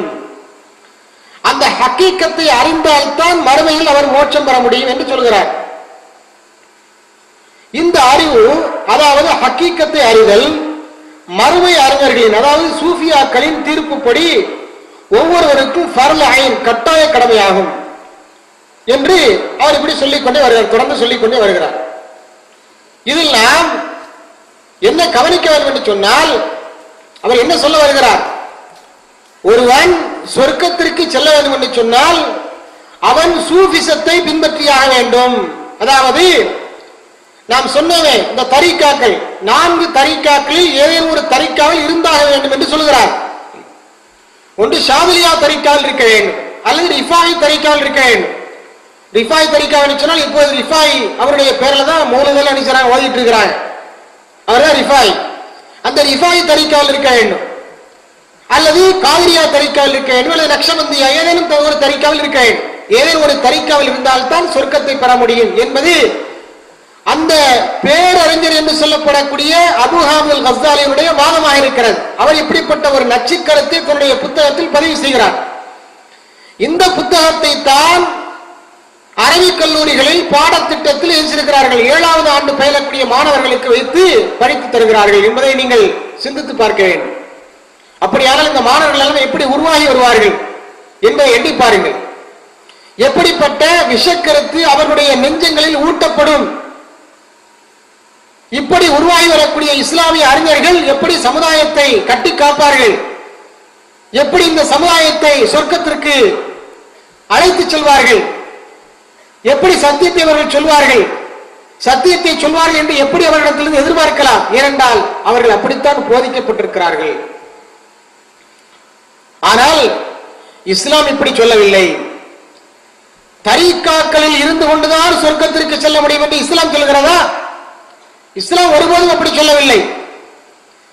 மன் கால லா இலாஹ இல்லல்லாஹ் தஹல் ஜன்னah, லா இலாஹ இல்லல்லாஹ் சொல்லி அதன்படி ஒருவன் வாழ்ந்தால் அவன் சொர்க்கத்திற்கு சென்று விடுகிறான் என்பது ஹதீஸினுடைய கருத்தாக இருந்து கொண்டிருக்கிறது. நபி ஸல்லல்லாஹு அலைஹி வஸல்லம் அவரிடத்தில் ஒரு மனிதர் வந்து கேட்கிறார், யா ரசூலல்லாஹ், நான் கடமையான தொழுகையை தொழுகிறேன், ஹலாலை பேணி வாழுகிறேன், ஹராமை தவிர்த்து வாழுகிறேன், வேறு எதையும் நான் செய்யவில்லை, நான் சொர்க்கத்திற்கு சென்று விடுவேனா என்று கேட்டபோது நபி ஸல்லல்லாஹு அலைஹி வஸல்லம் அவர்கள் ஆம் என்று சொல்கிறார்கள். அதாவது இஸ்லாமிய கடமைகளை செய்து ஹலால் ஹராம் பேணி வாழ்ந்தால் அவர் சொர்க்கத்திற்கு சென்று விடுகிறார். சொர்க்கத்திற்கு செல்வதற்கு என்ன காரணம் என்பதை நபி ஸல்லல்லாஹு அலைஹி வஸல்லம் அவர்கள் இந்த ஹதீஸில் தெளிவாக சொல்லி காண்பிக்கிறார்கள். குர்ஆனிலே சொல்லப்பட்டிருக்கிறது, நரகத்திலிருந்து காப்பாற்றக்கூடியது எது என்று சொன்னால் தொழுகைதான். நரகவாசிகளை பார்த்து சொர்க்கவாதிகள் எல்லாம் மறுமை நாளில் கேட்பார்களாம், மா சலக்கக்கும் ஃபீ ஸகர், இந்த நரகத்தில் உங்களை கொண்டு வந்து சேர்த்தது எது, ஏன் இந்த நரகத்தில் நீங்கள் விழுந்து கிடக்கிறீர்கள் என்று கேட்கும்போது அவர்கள் சொல்வார்கள், காலு லம் நக்கு மினல் முஸல்லீன், நாங்கள் தொழவில்லை என்று சொல்வார்களாம். மேலும் நாங்கள் ஏழைகளுக்கு உணவளிக்கவில்லை, உணவளிக்கும்படி தூண்டவில்லை என்றவர்கள் சொல்வார்கள் என்ற பதிலை அல்லாஹ் சுப்ஹானஹு வ தஆலா குர்ஆன்ல சொல்லி காமிக்கிறான். அவன் ஒரு மனிதனை சொர்க்கத்திற்கு கொண்டு செல்லக்கூடியது எது, நரகத்திலிருந்து காப்பாற்றி சொர்க்கத்திற்கு கொண்டு செல்லக்கூடியது எது என்று சொன்னால் அவனுடைய இபாதத்துகள், அவன் தொழக்கூடிய தொழுகை, அவனுடைய பேணுதலான வாழ்க்கை, இதுதான் அவனை நரகத்திலிருந்து காப்பாற்றி சொர்க்கத்திற்கு கொண்டு செல்லக்கூடிய காரணமாக இருக்கிறதை ஒழிய தரிக்காவில் இருப்பதல்ல. அப்படி எங்காவது நபி ஸல்லல்லாஹு அலைஹி வஸல்லம் சொல்லியிருக்கிறார்களா? ஏதேனும் ஒரு தரிக்காவில் இருந்தாக வேண்டும், அப்படி தரிக்காவில் இருக்கக்கூடியவர்கள் தான் சொர்க்கத்திற்கு செல்வார்கள் என்று சொல்கிறார்களா? சொல்லியிருக்கிறார்களா? இல்லை. ஆனால் இந்த தரிக்காவினர்கள் என்ன சொல்கிறார்கள் என்று சொன்னால், ஏதேனும் ஒரு தரிக்காவில் முரீதாக இருக்கக்கூடியவர் தான் சொர்க்கத்திற்கு செல்ல முடியும் என்று அடித்து சொல்கிறார்கள், ஆணித்தரமாக பேசுகிறார்கள். தரிக்காவில் இல்லாதவர்கள் சொர்க்கத்திற்கு செல்ல முடியாது. தரிக்காவில் இருந்து கொண்டு முரீதாக இருந்து கொண்டு ஷேகுக்கு முரீதாக இருந்து கொண்டு பயிற்சி பெறக்கூடியவர்கள் தான் இந்த சொர்க்கத்தை அடைய முடியும் என்பவர்கள் திட்டவட்டமாக சொல்கிறார்கள். இப்படிப்பட்ட சூஃபிகள் எப்படி தங்களுடைய நச்சுக்கருத்தை இஸ்லாமிய சமுதாயத்தில் புகுத்தினார்கள் என்று சொன்னால், அவர்கள் ஞானத்தை இரண்டு வகையாக பிரித்தார்கள். கல்வி இருக்கிறதே, கல்வி அறிவு, அந்த கல்வி அறிவை இரண்டாக பிரித்தார்கள். ஒன்று இல்முல் வரக், இன்னொன்று இல்முல் ஹிராக் என்று சொன்னார்கள். இல்முல் வரக்கு, இல்முல் ஹிராக் என்று சொன்னார்கள். அவர்கள் முறையாக இஸ்லாமிய கல்வியை ஆசிரியரிடத்தில் பயிலக்கூடிய அந்த மாணவர்களை எல்லாம் பார்த்து, அறிஞர் பெருமக்களை எல்லாம் பார்த்து சொன்னார்கள், நீங்கள் கல்வியை படித்துக் கொண்டிருக்கிறீர்கள், நீங்கள் எல்லாம் ஏட்டு கல்வியை படித்துக் கொண்டிருக்கிறீர்கள், மையத்திடமிருந்து நீங்கள் கல்வியை பயில்கிறீர்கள். உங்களுக்கு கல்வி செல்லத்தின தரக்கூடியவர் யார் என்று சொன்னால் ஒரு மையத்து, நீங்கள் அப்படித்தானே சொல்கிறீர்கள். எங்களுக்கு அவர் அறிவித்தார், அவருக்கு இவர் அறிவித்தார், இவருக்கு அறிவித்தார் என்று சொல்கிறீர்கள். அவர்கள் எல்லாம் இருக்கிறார்களா, இன்றைக்கு உயிரோடு இருக்கிறார்களா, இறந்து போனவர்கள்? இறந்து போனவர்கள் உங்களுக்கு அறிவித்த செய்திகளைத்தான் நீங்கள் சொல்கிறீர்கள். அவை இறந்து போனவர் மையத்திடமிருந்து கேட்டு ஒரு செய்தியை நீங்கள் சொல்கிறீர்கள், அது ஏட்டுக்கல்வி. நாங்கள் சொல்வது உயிருள்ள கல்வி, அற்புத கல்வி, இல்முல் ஹிரக். நாங்கள் என்ன சொல்கிறோம் தெரியுமா? ஹத்தசனி கல்வி அன் ரப்பி, என் இறைவன் சொன்னதாக என் மனம் எனக்கு சொன்னது என்று நாங்கள் சொல்கிறோம். நீங்கள் படிப்பதை போல இறந்து போனவர்களிடமிருந்து நாங்கள் கேட்டு எதையும் சொல்வது கிடையாது. உயிரோடு இருப்பவரிடமிருந்து தான் நாங்கள் கல்வியை பெறுகிறோம். அல்லாஹ் உயிரோடு இருக்கிறான், அவன் எங்களுடைய உள்ளத்திற்கு உதிப்பை ஏற்படுத்துகிறான். அந்த உள்ளத்தில் ஏற்படக்கூடிய உதிப்பின் காரணமாக நாங்கள் பல விஷயங்களை தெரிந்து கொள்கிறோம். எனவே நீங்கள் படிக்கின்ற கல்வி செத்து போன கல்வி, நாங்கள் படிக்கின்ற கல்வி உயிருள்ள கல்வி. எனவே கல்விக்கு இரண்டு முகம் இருக்கிறது. ஒன்று வெளிப்படையானது, இன்னொன்று மறைமுகமானது. நீங்கள் படிக்கின்ற கல்வி வெளிப்படையான கல்வி, நாங்கள் படிக்கின்ற கல்வி மறைமுகமான கல்வி என்று கல்வியை இரண்டு கூறாக ஆக்கினார்கள். நன்றாக கவனிக்க, எப்படி உள்ளே வருகிறார்கள் என்பதை நீங்கள் புரிய வேண்டும். இந்த சூஃபிகள் எல்லாம் இஸ்லாமிய சமுதாயத்திற்குள்ளே வந்து இந்த முஸ்லிம்களை எல்லாம் எப்படி வழிகெடுத்தார்கள் என்று சொன்னால், இப்படித்தான் வழிகெடுக்கிறார்கள். எப்படி சொல்கிறார்கள்? கல்வி இரண்டு வகை, வெளிப்படையான கல்வி, மறைமுகமான கல்வி. வெளிப்படையான ஏட்டு கல்வியைத்தான் நீங்கள் படிக்கிறீர்கள், ஆனால் நாங்கள் பெற்றிருப்பதோ மறைமுகமான கல்வி. இந்த கல்வியை பெற்றவர்தான் மறுமையில் மோட்சத்தை அடைவார். இந்த கல்வியை பெற்றவர்தான் இறைவனிடத்தில் நெருக்கத்தை அடைய முடியும். இந்த கல்வியை பெற்றவர்தான் சொர்க்கத்திற்கு செல்ல முடியும் என்றவர்கள் சொன்னார்கள். ஆனால் நபி ஸல்லல்லாஹு அலைஹி வஸல்லம் அவர்கள் கல்வியை இப்படி பிரித்தார்களா? மார்க்கம் இப்படி எங்காவது ஒரு இடத்தில் கல்வியை பிரித்து வைத்திருக்கிறதா? வெளிப்படையான அறிவு, மறைமுகமான அறிவு என்று பிரித்து வைத்திருக்கிறதா? இல்லை. ஆனால் இவர்கள் அப்படி திட்டமிட்டு பிரித்தார்கள். அவர்களுக்கு வரக்கூடிய அறிவு எப்படி கிடைக்கிறது என்று சொன்னால், கஷ்ஃபின் மூலமாக கிடைக்கிறது, இல்ஹாமின் மூலமாக கிடைக்கிறது, ருய்யாவின் மூலமாக கிடைக்கிறது. அதாவது ஞான வெளிப்பாட்டின் மூலமாக, ஞானோதயத்தின் மூலமாக கிடைக்கிறது. அவர்களுக்கு வரக்கூடிய கனவின் மூலமாக அந்த கல்வி கிடைக்கிறது. அதனால் அது உயிர் உள்ள கல்வி என்று சொன்னார்கள். மற்றவர்கள் படிக்கக்கூடிய கல்விகள் எல்லாம் பேப்பர் கல்வி, ஏட்டு கல்வி, ஏட்டிலிருந்து படிக்கிறார்கள். நாங்கள் ஏட்டிலிருந்து படிக்கவில்லை. எங்களுக்கு கிடைக்கக்கூடிய கல்வி இறைவனிடமிருந்து நேரடியாக கிடைக்கிறது. எங்களுடைய கல்வி எங்களுக்கு சொல்கிறது, எங்களுக்கு உதிப்பு ஏற்படுகிறது, ஞானோதயம் ஏற்படுகிறது, எங்களுக்கு வரக்கூடிய கல்வி எங்களுடைய கனவிலே கிடைக்கிறது என்று சொன்னார்கள். இது உண்மையானால் சஹாபாக்கள் அந்த கல்வியை தேடி புறப்பட்டிருப்பார்களா இல்லையா? நபி ஸல்லல்லாஹு அலைஹி வஸல்லம் அவர்களுக்கு இப்படிப்பட்ட ஒரு கல்வியை நபி ஸல்லல்லாஹு அலைஹி வஸல்லம் அவர்கள் போதித்தார்களா? நபித்தோழர்கள் வேறு யாருக்காவது இப்படிப்பட்ட ஒரு கல்வியை போதித்தார்களா? கல்வி இரண்டு வகை, வெளிப்படையானது ஒன்று, மறைமுகமானது இன்னொன்று. கஷ்பு என்ற ஞானத்தின் மூலமாக, ஞானோதயத்தின் மூலமாக கிடைக்கக்கூடிய கல்வியின் மூலமாகத்தான் சொர்க்கத்திற்கு செல்ல முடியும் என்று கல்வியை இரண்டாக பிரித்து நபி ஸல்லல்லாஹு அலைஹி வஸல்லம் அவர்கள் சொன்னார்களா? நபித்தோழர்கள் எவ்வளவோ மார்க்க விஷயங்களை கற்றுச் சொல்கிறார்களே, அதை யாரிலிருந்து கற்றுச் சொன்னார்கள்? அந்த கல்வி எப்படி பெற்றார்கள்? எங்கிருந்து பெற்றார்கள்?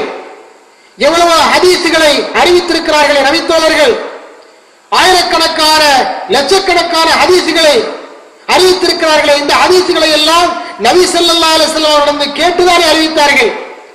ஞானோதயத்தின் மூலமாக அவர்கள் இந்த செய்திகளை எல்லாம் பெற்றார்கள், அல்லது நபித்தோழர்கள் இந்த செய்திகளை எல்லாம் கனவின் மூலமாக பெற்றார்களா?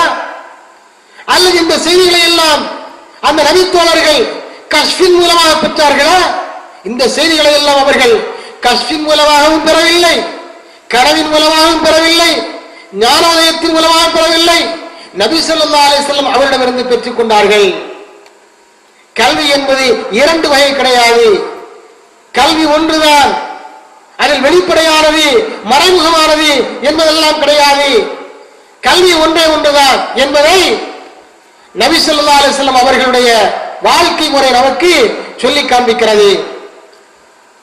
ஆக அன்பார்ந்த சகோதரர்களே, இவர்கள் எப்படி இந்த சமுதாயத்திற்குள்ளே ஊடுருவுகிறார்கள் என்பதை இந்த செய்தி நமக்கு சொல்கிறது. அதாவது கல்வியை இவர்கள் இப்படி இரண்டாக பிரித்து வைத்திருக்கிறார்களே, இப்படி பிரித்து வைப்பதன் மூலமாகத்தான் சமுதாயத்திற்குள்ளே ஊடுருவுகிறார்கள். ஊடுருவி மார்க்கத்தை எப்படி கூடு போடுகிறார்கள் பாருங்கள். அதே போல தரீக்கத் என்று சொல்கிறார்கள். தரீக்கத் என்று சொன்னால் ஆன்மீக பயிற்சி. ஹகீகத் அடுத்த நிலை. முதல் நிலை ஷரியத், இரண்டாவது நிலை தரீக்கத், மூன்றாவது நிலை ஹகீகத், யதார்த்தத்தை அறிவது. உண்மை என்ன, யதார்த்தம் என்ன என்பதை அறியக்கூடிய நிலை இருக்கிறது, அதற்கு பெயர் தான் ஹகீகத்து. அந்த ஹகீகத்தை அடுத்த இன்னொரு நிலை இருக்கிறது, அதற்கு பெயர் தான் மாரிஃபத். இதுதான் உச்சகட்ட நிலை, மோட்ச நிலை. இதற்கு மேல் ஒரு நிலை கிடையாது. இப்படி இஸ்லாமிய மார்க்கத்தை நான்காக கூறுபட்டார்கள்.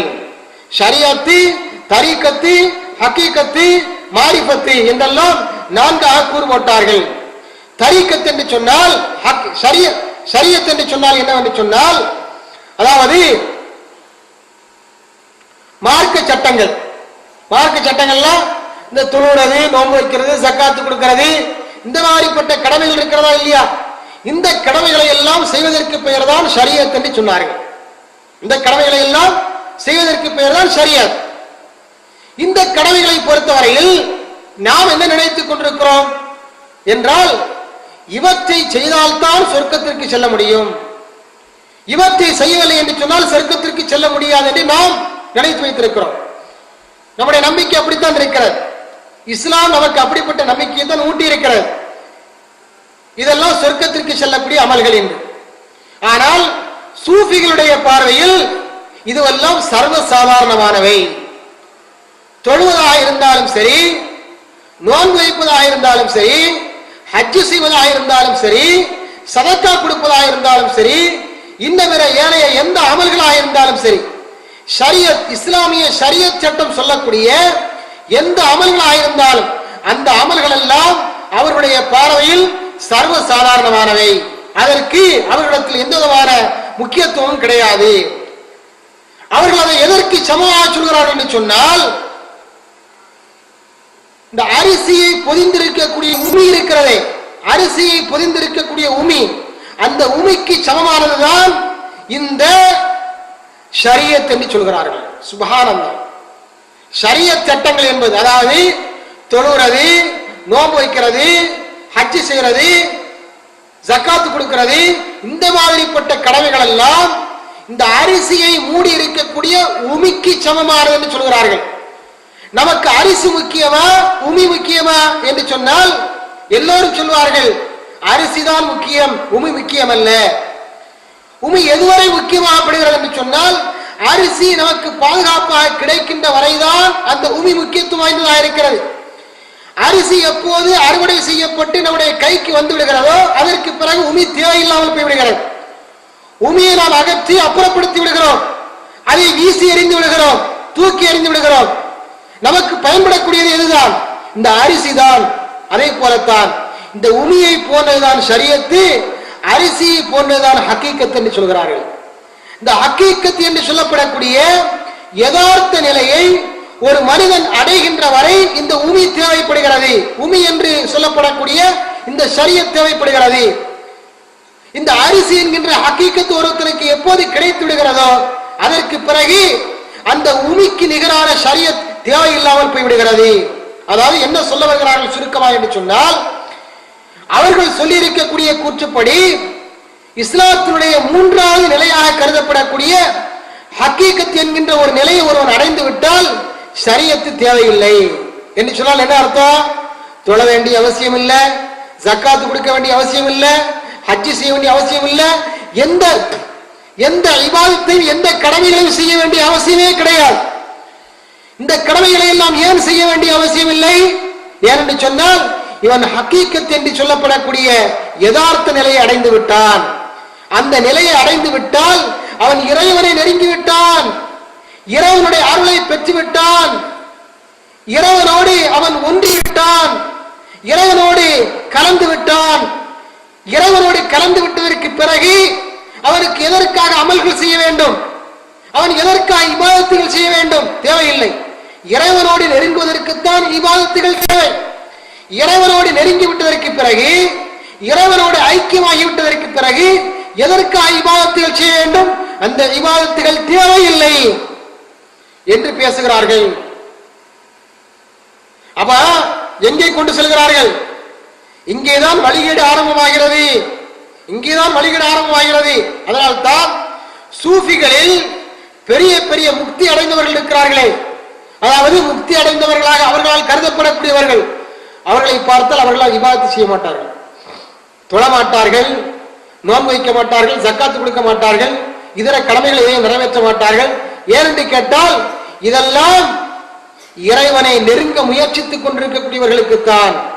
நாங்கள் இறைவனை நெருங்கிவிட்டோம், அதனால் இதுவெல்லாம் எங்களுக்கு தேவையில்லை என்று சொல்லி இபாதத்துகளை செய்யாமல் இருப்பார்கள். இதை கண்கூடாக நானே பார்த்திருக்கிறேன்.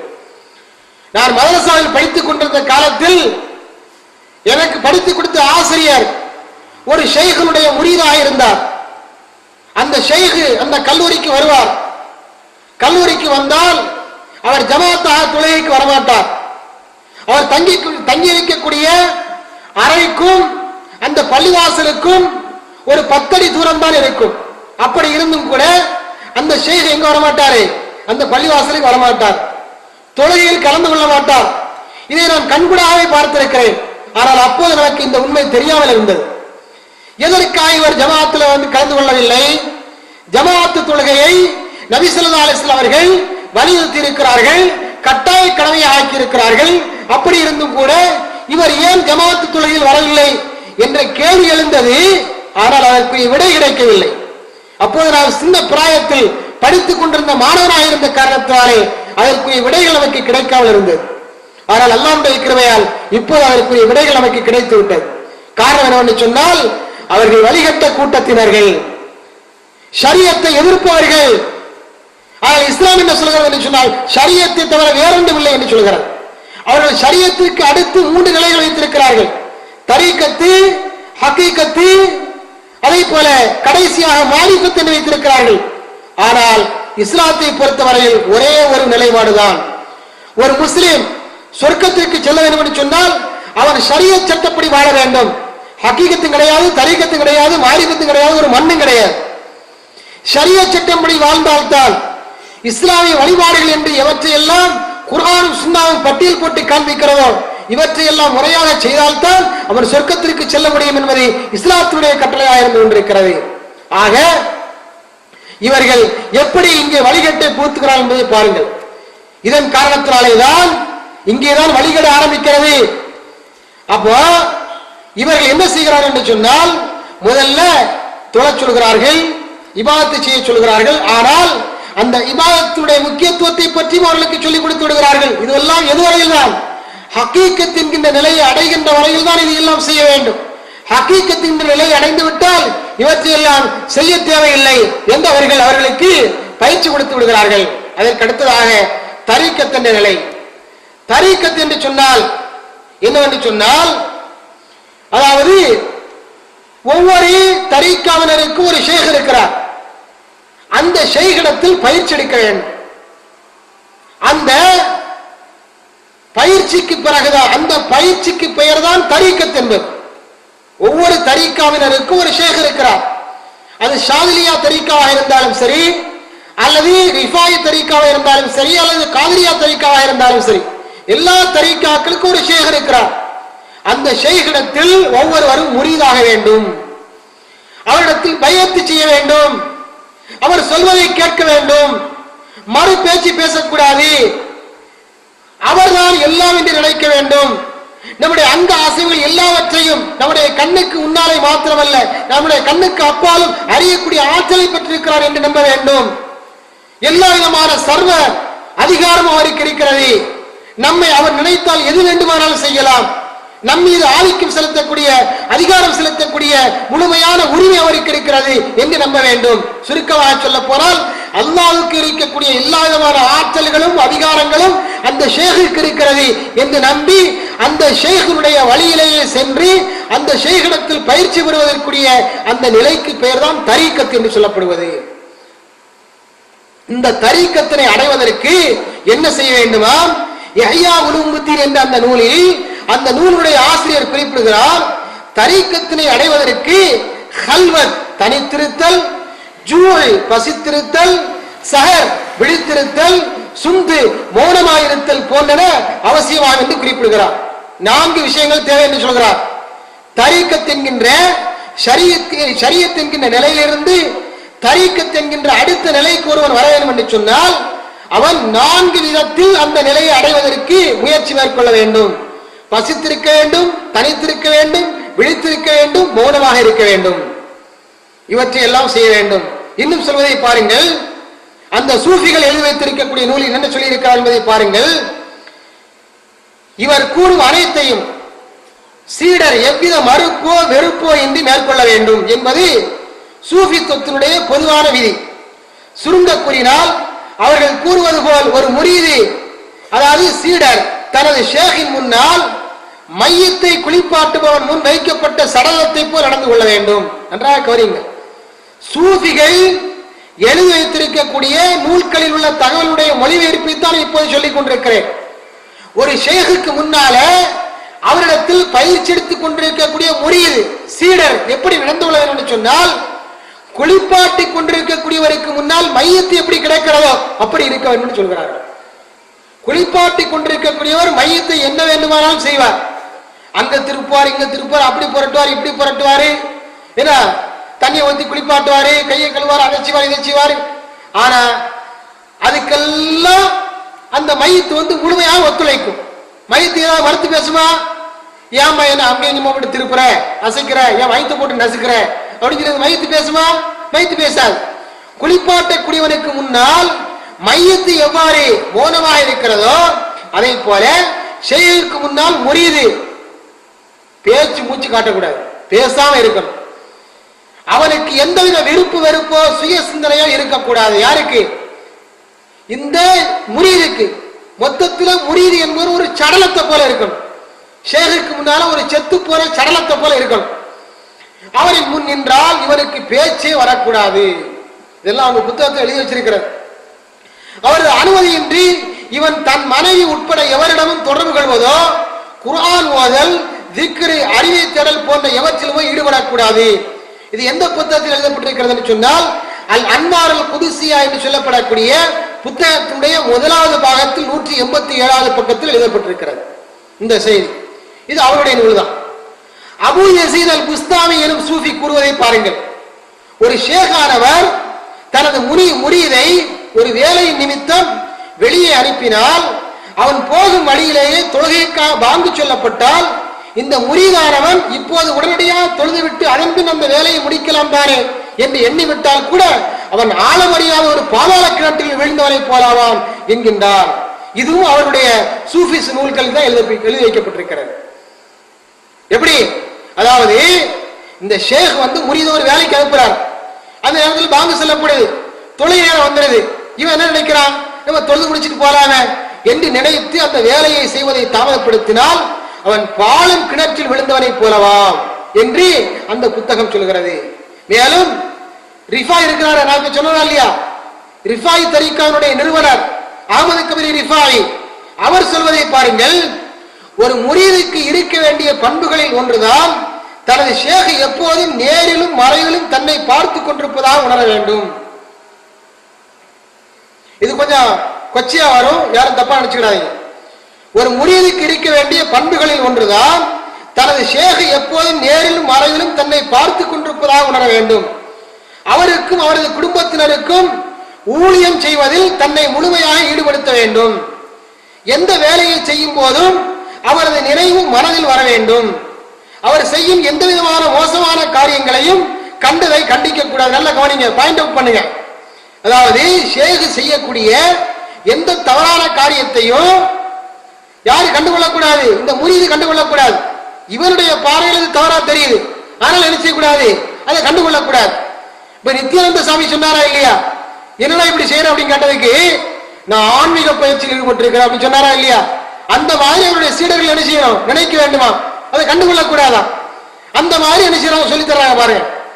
ஒரு முறை இப்படித்தான் ஒரு ஷேகின் வீட்டுக்கு அவரது முரீதானவர் சென்ற போது தனது ஷேக் ஒரு அழகிய பெண்ணிடம், ஆபாசமான வார்த்தைகள் வருகிறது, இங்கே பெண்கள் எல்லாம் இருக்கிறார், அந்த வார்த்தையை படிக்கல, அதை அப்படியே விட்டுறேன், படிக்க முடியாத வார்த்தைகள் வரிகள், ஒரு பெண்ணிட்ட அவர் தப்பா நடந்துகிறார்.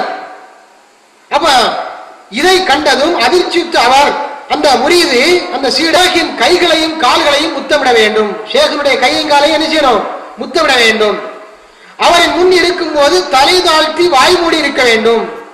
முரீதுக்கு ஏதேனும் நோய் ஏற்பட்டு விட்டால் அவரது மரக்கண் முன் ஷேகை முன்னிறுத்தி அவரிடமே தனது நோயை நீக்குமாறு முறையிட வேண்டும். ஏனெனில் இவ்வாறு செய்தால் அல்லாஹ்வின் உதவியால் சந்தேகமின்றி நிச்சயம் சுகம் கிடைக்கும் என்று ஃபுத்துஹாத்துல் இலாஹியா என்ற நூலில் 308, 309 பக்கங்களில் இந்த செய்தி இடம்பெற்றிருக்கிறது. அதே மாதிரி வழிகட்ட சூஃபி ஷாரானி என்பவர் சொல்லியிருப்பதை பாருங்கள். ஒரு ஷேகின் மீது உண்மையான அன்பு கொள்வது எப்படி எனில், அல்லாஹ்வுக்காகவே உன்னை நேசித்து அவனுக்காகவே உன்னை வெறுப்பது போன்ற இந்த ஷேகுக்காக எதையும் நேசிக்க வேண்டும், அவருக்காகவே எதையும் வெறுக்க வேண்டும். அவ்வாறு ஷேகின் கபரை தரிசிக்க சென்றால் அவர் மையத்து மரணித்து விட்டவர், நாம் பேசும் எதையும் செவிர மாட்டார் என எண்ணிவிடக் கூடாது.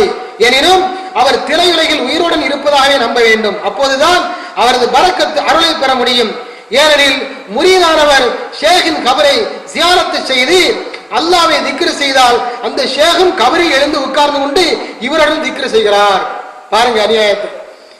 இவரே அந்த ஷேகனுடைய கபரு கிட்ட போய் இவரு திக்ரு செய்ய ஆரம்பிச்ச உடனே இவரு கூடவே அவரு என்ன செய்யறாராம், கபருக்குள்ள எழுந்து உட்கார்ந்து திக்ரு செய்ய ஆரம்பிக்கிறாராம். இதை நாங்கள் பல தடவைகள் நேரடியாகவே கண்களாலேயே பார்த்திருக்கிறோம் என்று அன்வார் அல் குதுசியா என்ற நூலில் பாகம் 1 169 பக்கத்தில் கூறியிருக்கிறார்கள். இப்படி எல்லாம் கதைகளையும் கப்சாக்களையும் சொல்லியிருக்கிறார்கள். அதே மாதிரி ஒரு கதையை பாருங்க.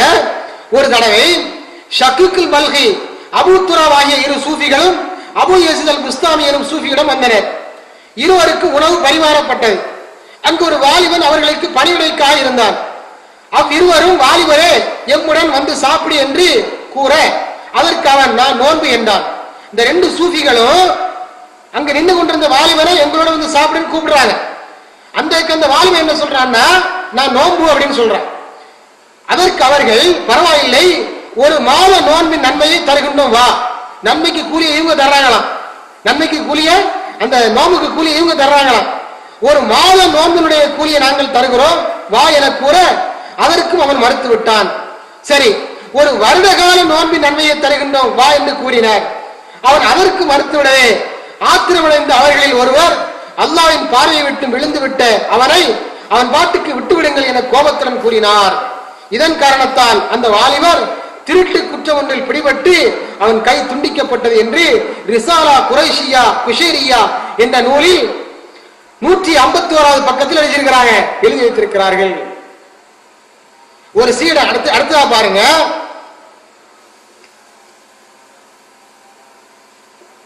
ஒரு சீடன் தன் ஷேக்கை நேசிப்பது ஷரத் நிபந்தனையாகும் என்பது அனைத்து சூஃபிகளும் யோகமித்த விஷயமாகும். எந்த அளவு நேசிக்க வேண்டும் என்று சொன்னால், தனது ஷேக் அல்லாத எவரும் எதை கூறினாலும் அதை காதில் வாங்கிக் கொள்வது செவிடனை போல் நடந்து கொள்ள வேண்டும். யார் விமர்சித்தாலும் அதை ஏற்றுக்கொள்ளக் கூடாது. அந்த பகுதியில் உள்ள மக்கள் அனைவருமே ஒன்று கூடி முயற்சித்தாலும் அவர்களால் இவனை அந்த ஷேக்கை விட்டு தடுத்துவிட முடியாத அளவிற்கு அவனது குரு பக்தி இருக்க வேண்டும். ஷேகுடைய மகத்துவத்தை மனதில் நிறுத்தி மனக்கண்ணால் அவரை பார்த்து கொண்டிருந்தால் அவனுக்கு பசி தாகம் எதுவுமே ஏற்படக்கூடாது. ஒரு சீடருக்கு இவ்வாறு நிலை ஏற்பட்டது. அவர் எதுவும் உண்ணாமல் பிடிக்காமல் சதா தன் ஷேக்கை நினைத்துக் கொண்டிருந்தார். ஆனாலும் அவர் இருந்ததை விட கொளுத்து விட்டார். அவர் சாப்பிடலையா, குடிக்கலையா, பருகலையா, அவர் ஷேக்கையை நினைச்சுக்கிட்டு இருந்தாரா? ஆனா நல்ல படுத்துட்டாராம். ஒருத்தர் சாப்பிட்டு நல்ல விட்டமின்ஸ் எல்லாம் புரத சத்துக்கள்லாம் உள்ள உணவுகளை சாப்பிட்டாலே எப்படி குண்டாயிருவானோ அந்த மாதிரி சாப்பிடாமலே அவர் குண்டாயிட்டார். ஏன் குண்டாயிட்டாருன்னு சொன்னா அவர் ஷேக் நினைச்சிருக்கிறாரு, அந்த அளவிற்கு நேசித்திருக்கிறார், அந்த அளவிற்கு ஷேகின் மீது ஆழமான பற்றையும் அன்பையும் அவர் வெளிப்படுத்தி இருக்கிறார் என்ற காரணத்தினால் என்று சூஃபிகள் தங்களுடைய நூல்களில் எழுதி வைத்திருக்கிறார்கள். சுப்ஹானல்லாஹ். இதெல்லாம் நம்பக்கூடிய விஷயங்களா? இதெல்லாம் ஏற்றுக்கொள்ளக்கூடிய விஷயங்களா? இதெல்லாம் எதை சொல்லுகிறது? நான் இப்போது சொல்லி காட்டிய விஷயங்கள் எல்லாம் கற்பனை அல்ல, கப்சா அல்ல, நான் யூகித்து சொல்லக்கூடிய யூகமும் அல்ல. இதுவெல்லாம் அவர்களுடைய நூல்களில் இருந்து எடுத்து எழுதப்பட்டு மொழிபெயர்ப்பு செய்யப்பட்டு சொல்லப்படக்கூடிய தகவல்களாகும், செய்திகளாகும்.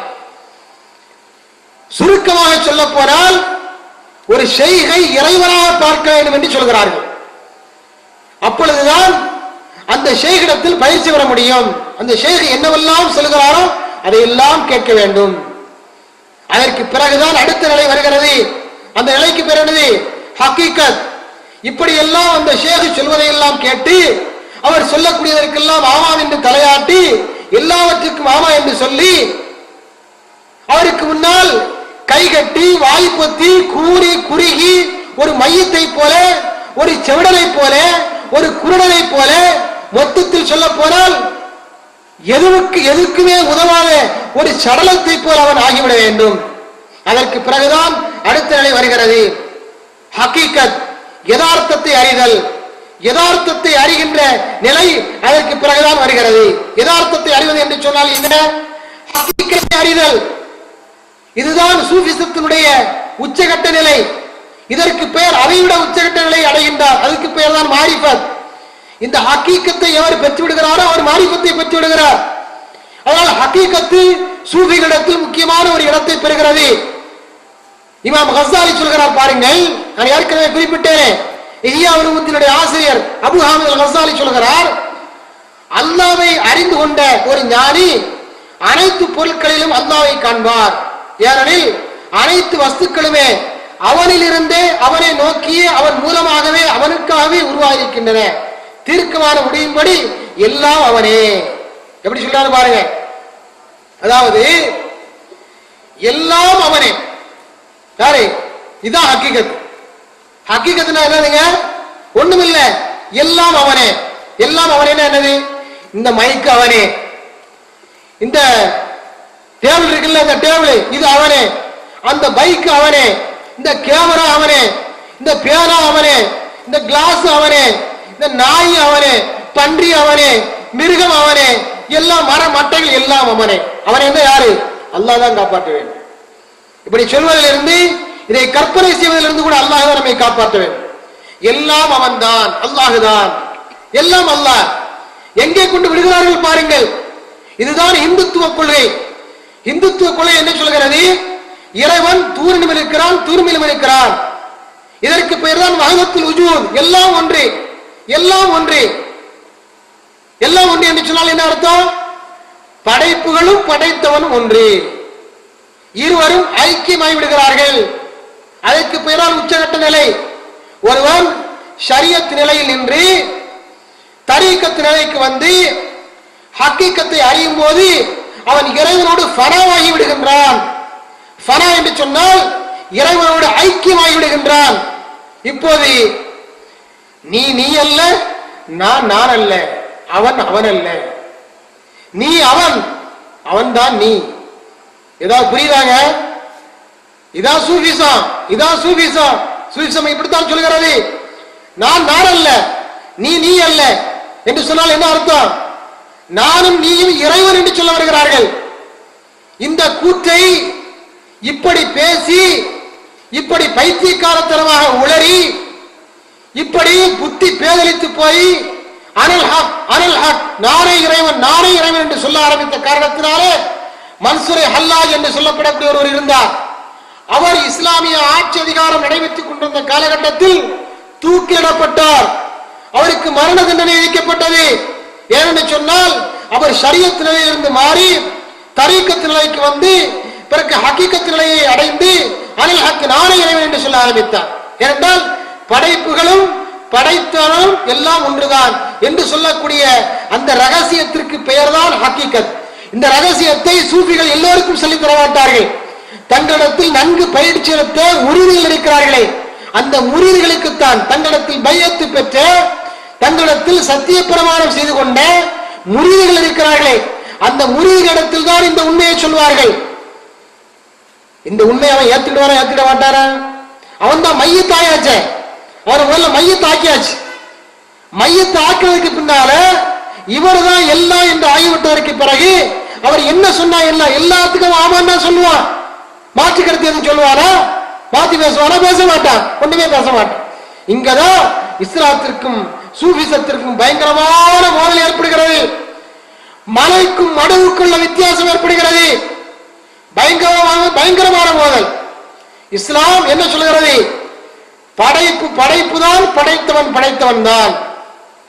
லைஸ கமிஸ்லிஹி ஷையுன், அல்லாஹ்வை போல் எதுவுமே கிடையாது. அல்லாஹ் ஒருவன் தனித்தவன், அவன் ஈடு இணையற்றவன். அவனுக்கு பசியோ தாகமோ உறக்கமோ மனைவியோ மக்களோ எந்த தேவையோ கிடையாது என்று சொல்லக்கூடிய கொள்கைதான் இஸ்லாத்தினுடைய கொள்கை. ஆனால் சூஃபிசம் என்ன சொல்கிறது? மனிதனும் இறைவனும் ஒன்றுதான், மனிதனும் இந்த மரமும் ஒன்றுதான், இறைவனும் இந்த மரமும் ஒன்றுதான், இறைவனும் இந்த பன்றியும் ஒன்றுதான். எல்லா இடங்களிலும் இறைவன் இருக்கிறான். எல்லாம் இறைவன் தான். இறைவனை தவிர வேறு எதுவுமே கிடையாது. எல்லாம் ஒன்று, வேறு ஒன்றல்ல. நம்ம என்ன சொல்றோம் சொன்னா, அல்லாஹ் ஒருத்த, படைப்புகள் எல்லாம் வேற அப்படின்னு சொல்றவா இல்லையா? படைப்புகளுக்கும் படைத்தவனுக்கும் மத்தியில் வித்தியாசம் இருக்கிறது என்று சொல்றவா இல்லையா? ஆனால் சூஃபிகள் என்ன சொல்கிறார்கள்? படைத்தவனுக்கும் படைப்புகளுக்கு மத்தியில் எந்த வித்தியாசம் இல்லை, எல்லாம் ஒன்றுதான், அவன்தான் அவன். எதை பார்த்து இது யார் என்று கேட்டாலும் அவர்கள் என்ன சொல்வார்கள்? அது அவன் என்று சொல்வார்கள். அவன் என்று சொன்னால் இறைவன் என்று சொல்வார்கள். இந்த ரகசியத்தை அறிவதற்கு பெயர்தான் ஹக்கீகத்து. இதற்கு பெயர்தான் ஹக்கீகத்து. இப்னு அரபி என்ற சூஃபி சொல்வதை பாருங்கள். ஆரிஃப் என்பவர் எல்லா வஸ்துக்களிலும் அல்லாஹ்வையே காண்பார். ஆரிஃப் என்று சொன்னால் முற்றிலும் அறிந்தவர், மோட்ச நிலை அடைந்தவர்.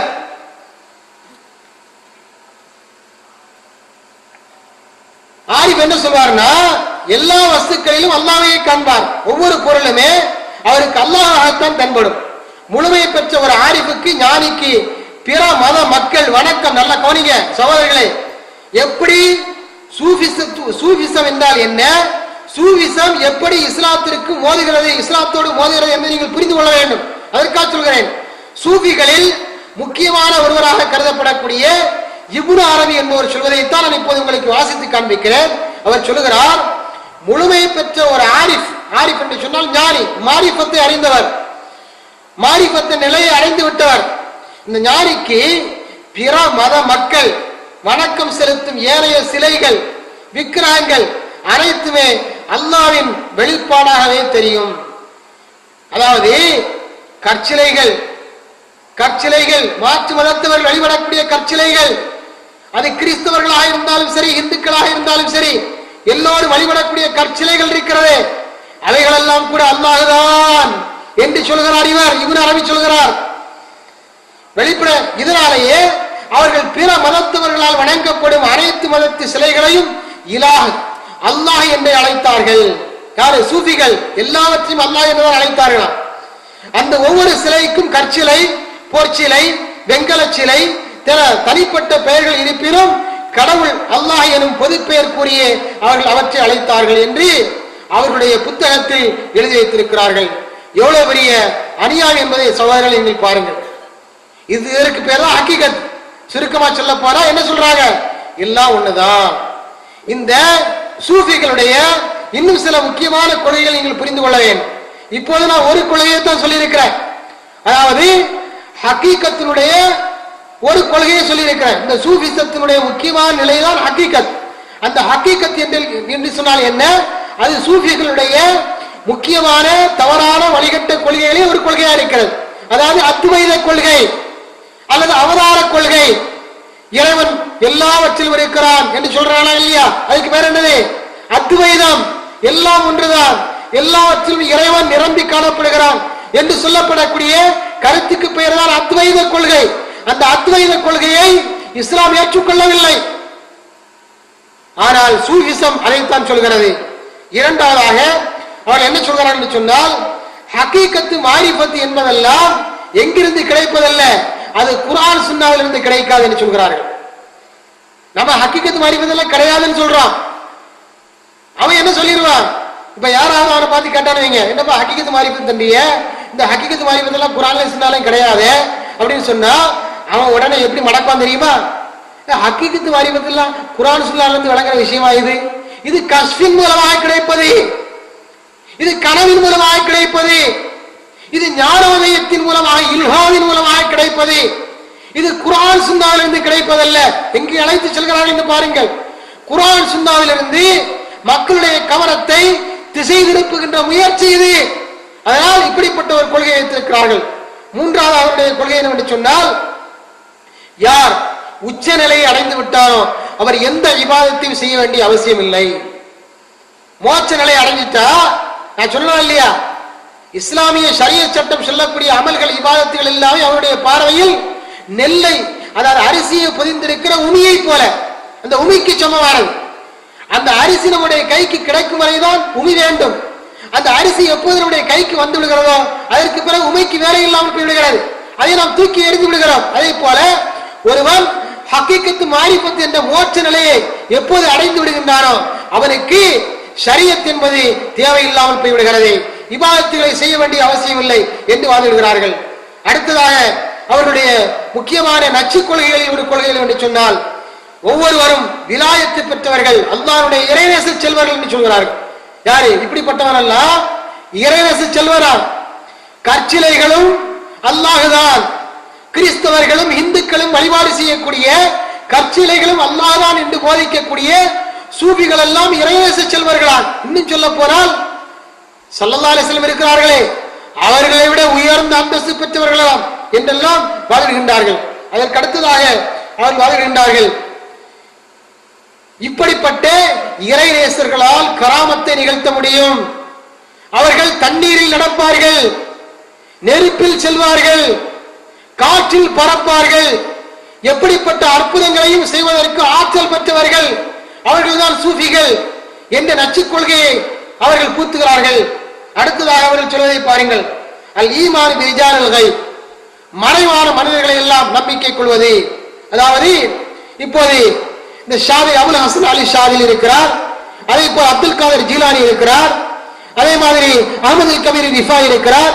இவர்கள் எல்லாம் எதையும் நிகழ்த்த சக்தி பெற்றவர்கள். இவர்கள் எல்லாம் இறந்து விட்டவர்கள் அல்ல, அவர்கள் உயிரோடு இருக்கிறார்கள். அவர்கள் எல்லாம் எப்போது நாம் என்னதான் கோரிக்கைகள் வைத்தாலும் அந்த கோரிக்கைகளை நிறைவேற்றுவதற்கு தயாராக இருக்கக்கூடியவர்கள், நம்முடைய கோரிக்கை ஏற்று நிறைவேற்றி தரக்கூடியவர்கள், அவர்கள் நம்முடைய கருத்தை மதிக்கக்கூடியவர்கள், நம்மோடு இருக்கக்கூடியவர்கள், நம்மை கண்காணித்துக் கொண்டிருக்கக்கூடியவர்கள். சுருக்கமாக சொல்ல போனால் இறைவனுக்கு இருக்கக்கூடிய அனைத்து ஆற்றலும் சக்தியும் இந்த குத்துபுல் அக்தார்களுக்கும் இருக்கிறது, இந்த அவுலியா பெருமக்களுக்கு இருக்கிறது என்று நம்ப வேண்டும் என்று சூஃபிகள் போதிக்கிறார்கள். அடுத்ததாக அவர்கள் சொல்கிறார்கள், சில இஸ்லாத்தில் இல்லாத வழிபாடுகளை எல்லாம் பூத்துகிறார்கள். அதுவும் சூஃபிசத்தினுடைய கொள்கையில் ஒரு கொள்கையா இருக்கிறது. இஸ்லாத்தில் இல்லாத வழிபாடுகள் என்று சொன்னால் என்ன வழிபாடு? அவர்கள் டான்ஸ் ஆடுவதை அனுமதிக்கிறார்கள், நடனம் ஆடுவதை அனுமதிக்கிறார்கள், இசையை கேட்பதை அனுமதிக்கிறார்கள். இசை இஸ்லாமிய மார்க்கத்தில் தடை செய்யப்பட்டிருக்கிறது. ஆனால் இசை கூடும், இசையை ரசிக்கலாம், இசையை கேட்கலாம், அதில் ஆனந்தம் அடையலாம், அதில் பரவசம் அடையலாம், அதை ரசிக்கலாம் என்று சொல்கிறார்கள், இசையை நம்புகிறார்கள். அதே மாதிரி நடனத்தை அவர்கள் ரசிக்கலாம், நடனம் ஆடலாம் என்று சொல்கிறார்கள். உண்மையை சொல்ல போனால் நான் படித்த கல்லூரியில் நானும் டான்ஸ் ஆடி இருக்கிறேன். சொன்னால் ஆச்சரியப்படுவீர்கள். வியாழக்கிழமை தோறும், வெள்ளிக்கிழமை இரவு, வியாழக்கிழமை தோறும் அங்கே முருகா ஷரீப் என்று ஒரு கவிதை பாடல் தொகுப்பை வைத்துக் கொண்டு கவிதை பாடுவார்கள். அந்த கவிதை பாடி முடித்ததற்கு பிறகு எங்களோட ஆசிரியர் இருப்பார், அவரும் சேர்த்து கையை உயர்த்தி உயர்த்தி இப்படி அங்குமங்குமாக நாங்கள் கையை வீசி வீசி ஆடி இருக்கிறோம். இது எதனுடைய தாக்கம் என்று சொன்னால் சூஃபிசத்தினுடைய தாக்கம். நான் கற்ற கல்லூரியுடைய முதல்வர் ஒரு ஷேகுக்கு, ஒரு தரீக்காவுடைய ஷேகுக்கு முரீதாக இருந்த காரணத்தினால், ஷாதிலியா தரீக்காவுடைய ஷேகுக்கு முரீதாக இருந்த காரணத்தினால் அவர் அப்படியெல்லாம் செய்ய சொன்னார். அதையெல்லாம் இந்த மாணவர்கள் செய்தார்கள். அந்த பழக்கம் இன்றைக்கும் இருந்து கொண்டிருக்கிறது. டான்ஸ் ஆடுகிறார்கள். அவர்கள் அந்நிய பெண்களோடு தனித்திருப்பதை அவர்கள் குற்றமாக கருத மாட்டார்கள். அவருடைய பாடல்கள் குற்றமே கிடையாது. ஏன்னு சொன்னால் கேட்டால் என்ன சொல்வார்கள்? நம்ம நித்யானந்த சாமி சொன்ன மாதிரி என்ன சொல்வார்கள்? நாங்கள் ஆன்மீக பயிற்சியில் ஈடுபட்டிருக்கிறோம் என்று சொல்வார்கள். இப்படிப்பட்டவர்கள் தான் சூஃபிகள். அதே போல குர்ஆன் சுன்னாவில் இருக்கக்கூடிய திக்ர்களை சொல்லித் தர மாட்டார்கள். அவர்கள் சில உருவாக்கி சில திக்ர்களை சொல்லித் தருவார்கள். அந்த திக்ர்களை தான் சொல்ல வேண்டும். மாணவர் கேட்கக்கூடாது, ஏன் இந்த திக்கரை சொல்லக்கூடாதா, அந்த திக்கரை சொல்லக்கூடாது கேட்கக்கூடாது. அவர்களாக சில திக்கர்களை உருவாக்கி சொல்லித் தருவார்கள். அந்த திக்கர்களை தான் செய்ய வேண்டும். பசித்திரு, தனித்திரு, விழித்திரு, புசிக்காதே, அருந்தாதே, எந்த விதமான ஆசாபாசங்களும் கூடாது, துன்யாவை முற்றிலுமா வெறுத்து ஒதுக்கிவிடு, நீ துறவு வாழ்க்கை மேற்கொள் என்றெல்லாம் சொல்வார்கள். இதுதான் சூஃபிசத்தினுடைய கொள்கையாக இருந்து கொண்டிருக்கிறது. இஸ்லாம் உலகத்தை நேசிக்காதே என்றுதான் சொல்லுகிறது.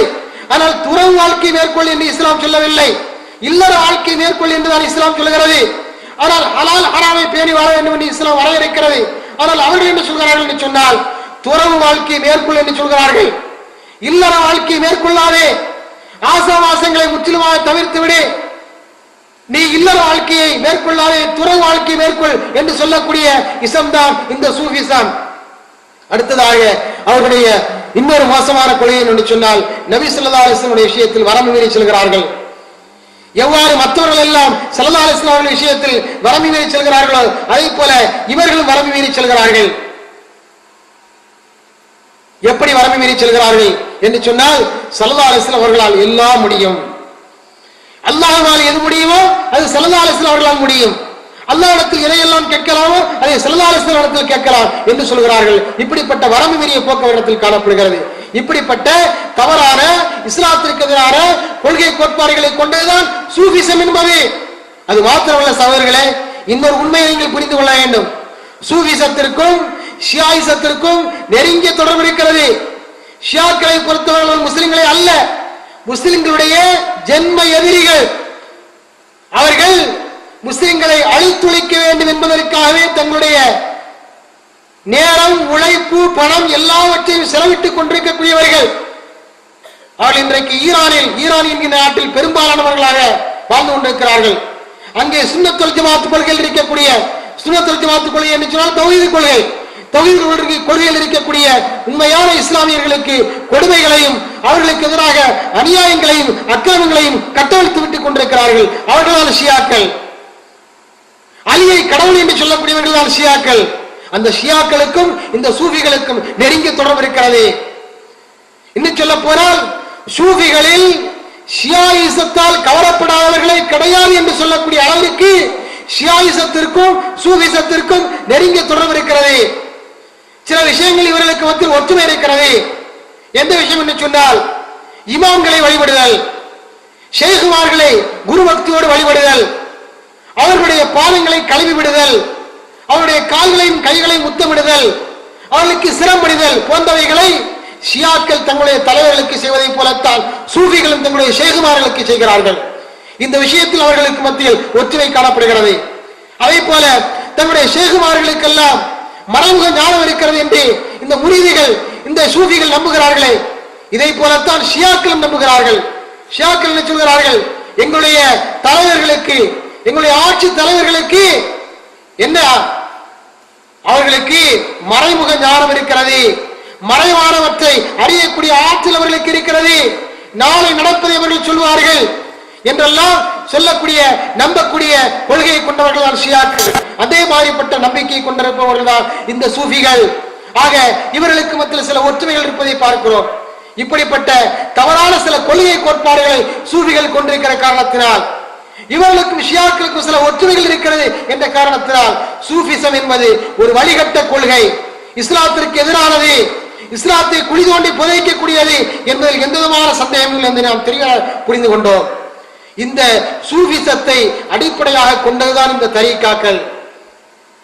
குறிப்பாக நம்முடைய தமிழகத்தில் இருக்கக்கூடிய முக்கியமான தரீக்காக்கள் என்று சொல்ல போனால், தரீக்கத்து ஷாதிலியா, தரீக்கத்து காதிரியா, தரீக்கத்து ரிஃபாஇயா என்று சொல்லப்படக்கூடிய தரீக்காக்கள் எல்லாம், எல்லா தரீக்காக்களும், இந்த தரீக்காக்கள் உட்பட அனைத்து தரீக்காக்களும் சூஃபிச கொள்கையை அடிப்படையாக கொண்ட தரீக்காக்களாக இருந்து கொண்டிருக்கிறது.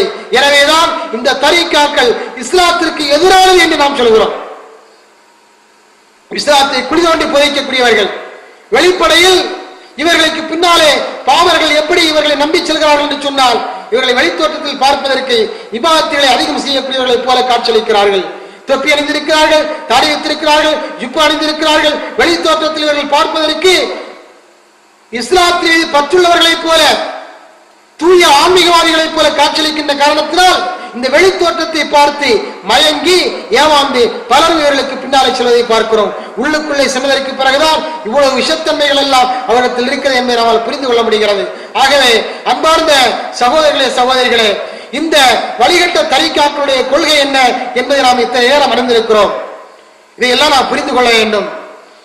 நம்முடைய சமுதாயம் ஒரு முன்மாதிரி சமுதாயம், நடுநிலை சமுதாயம், பிற மக்களுக்கு வழிகாட்டக்கூடிய பொறுப்பில் இருக்கக்கூடிய ஒரு சமுதாயம்.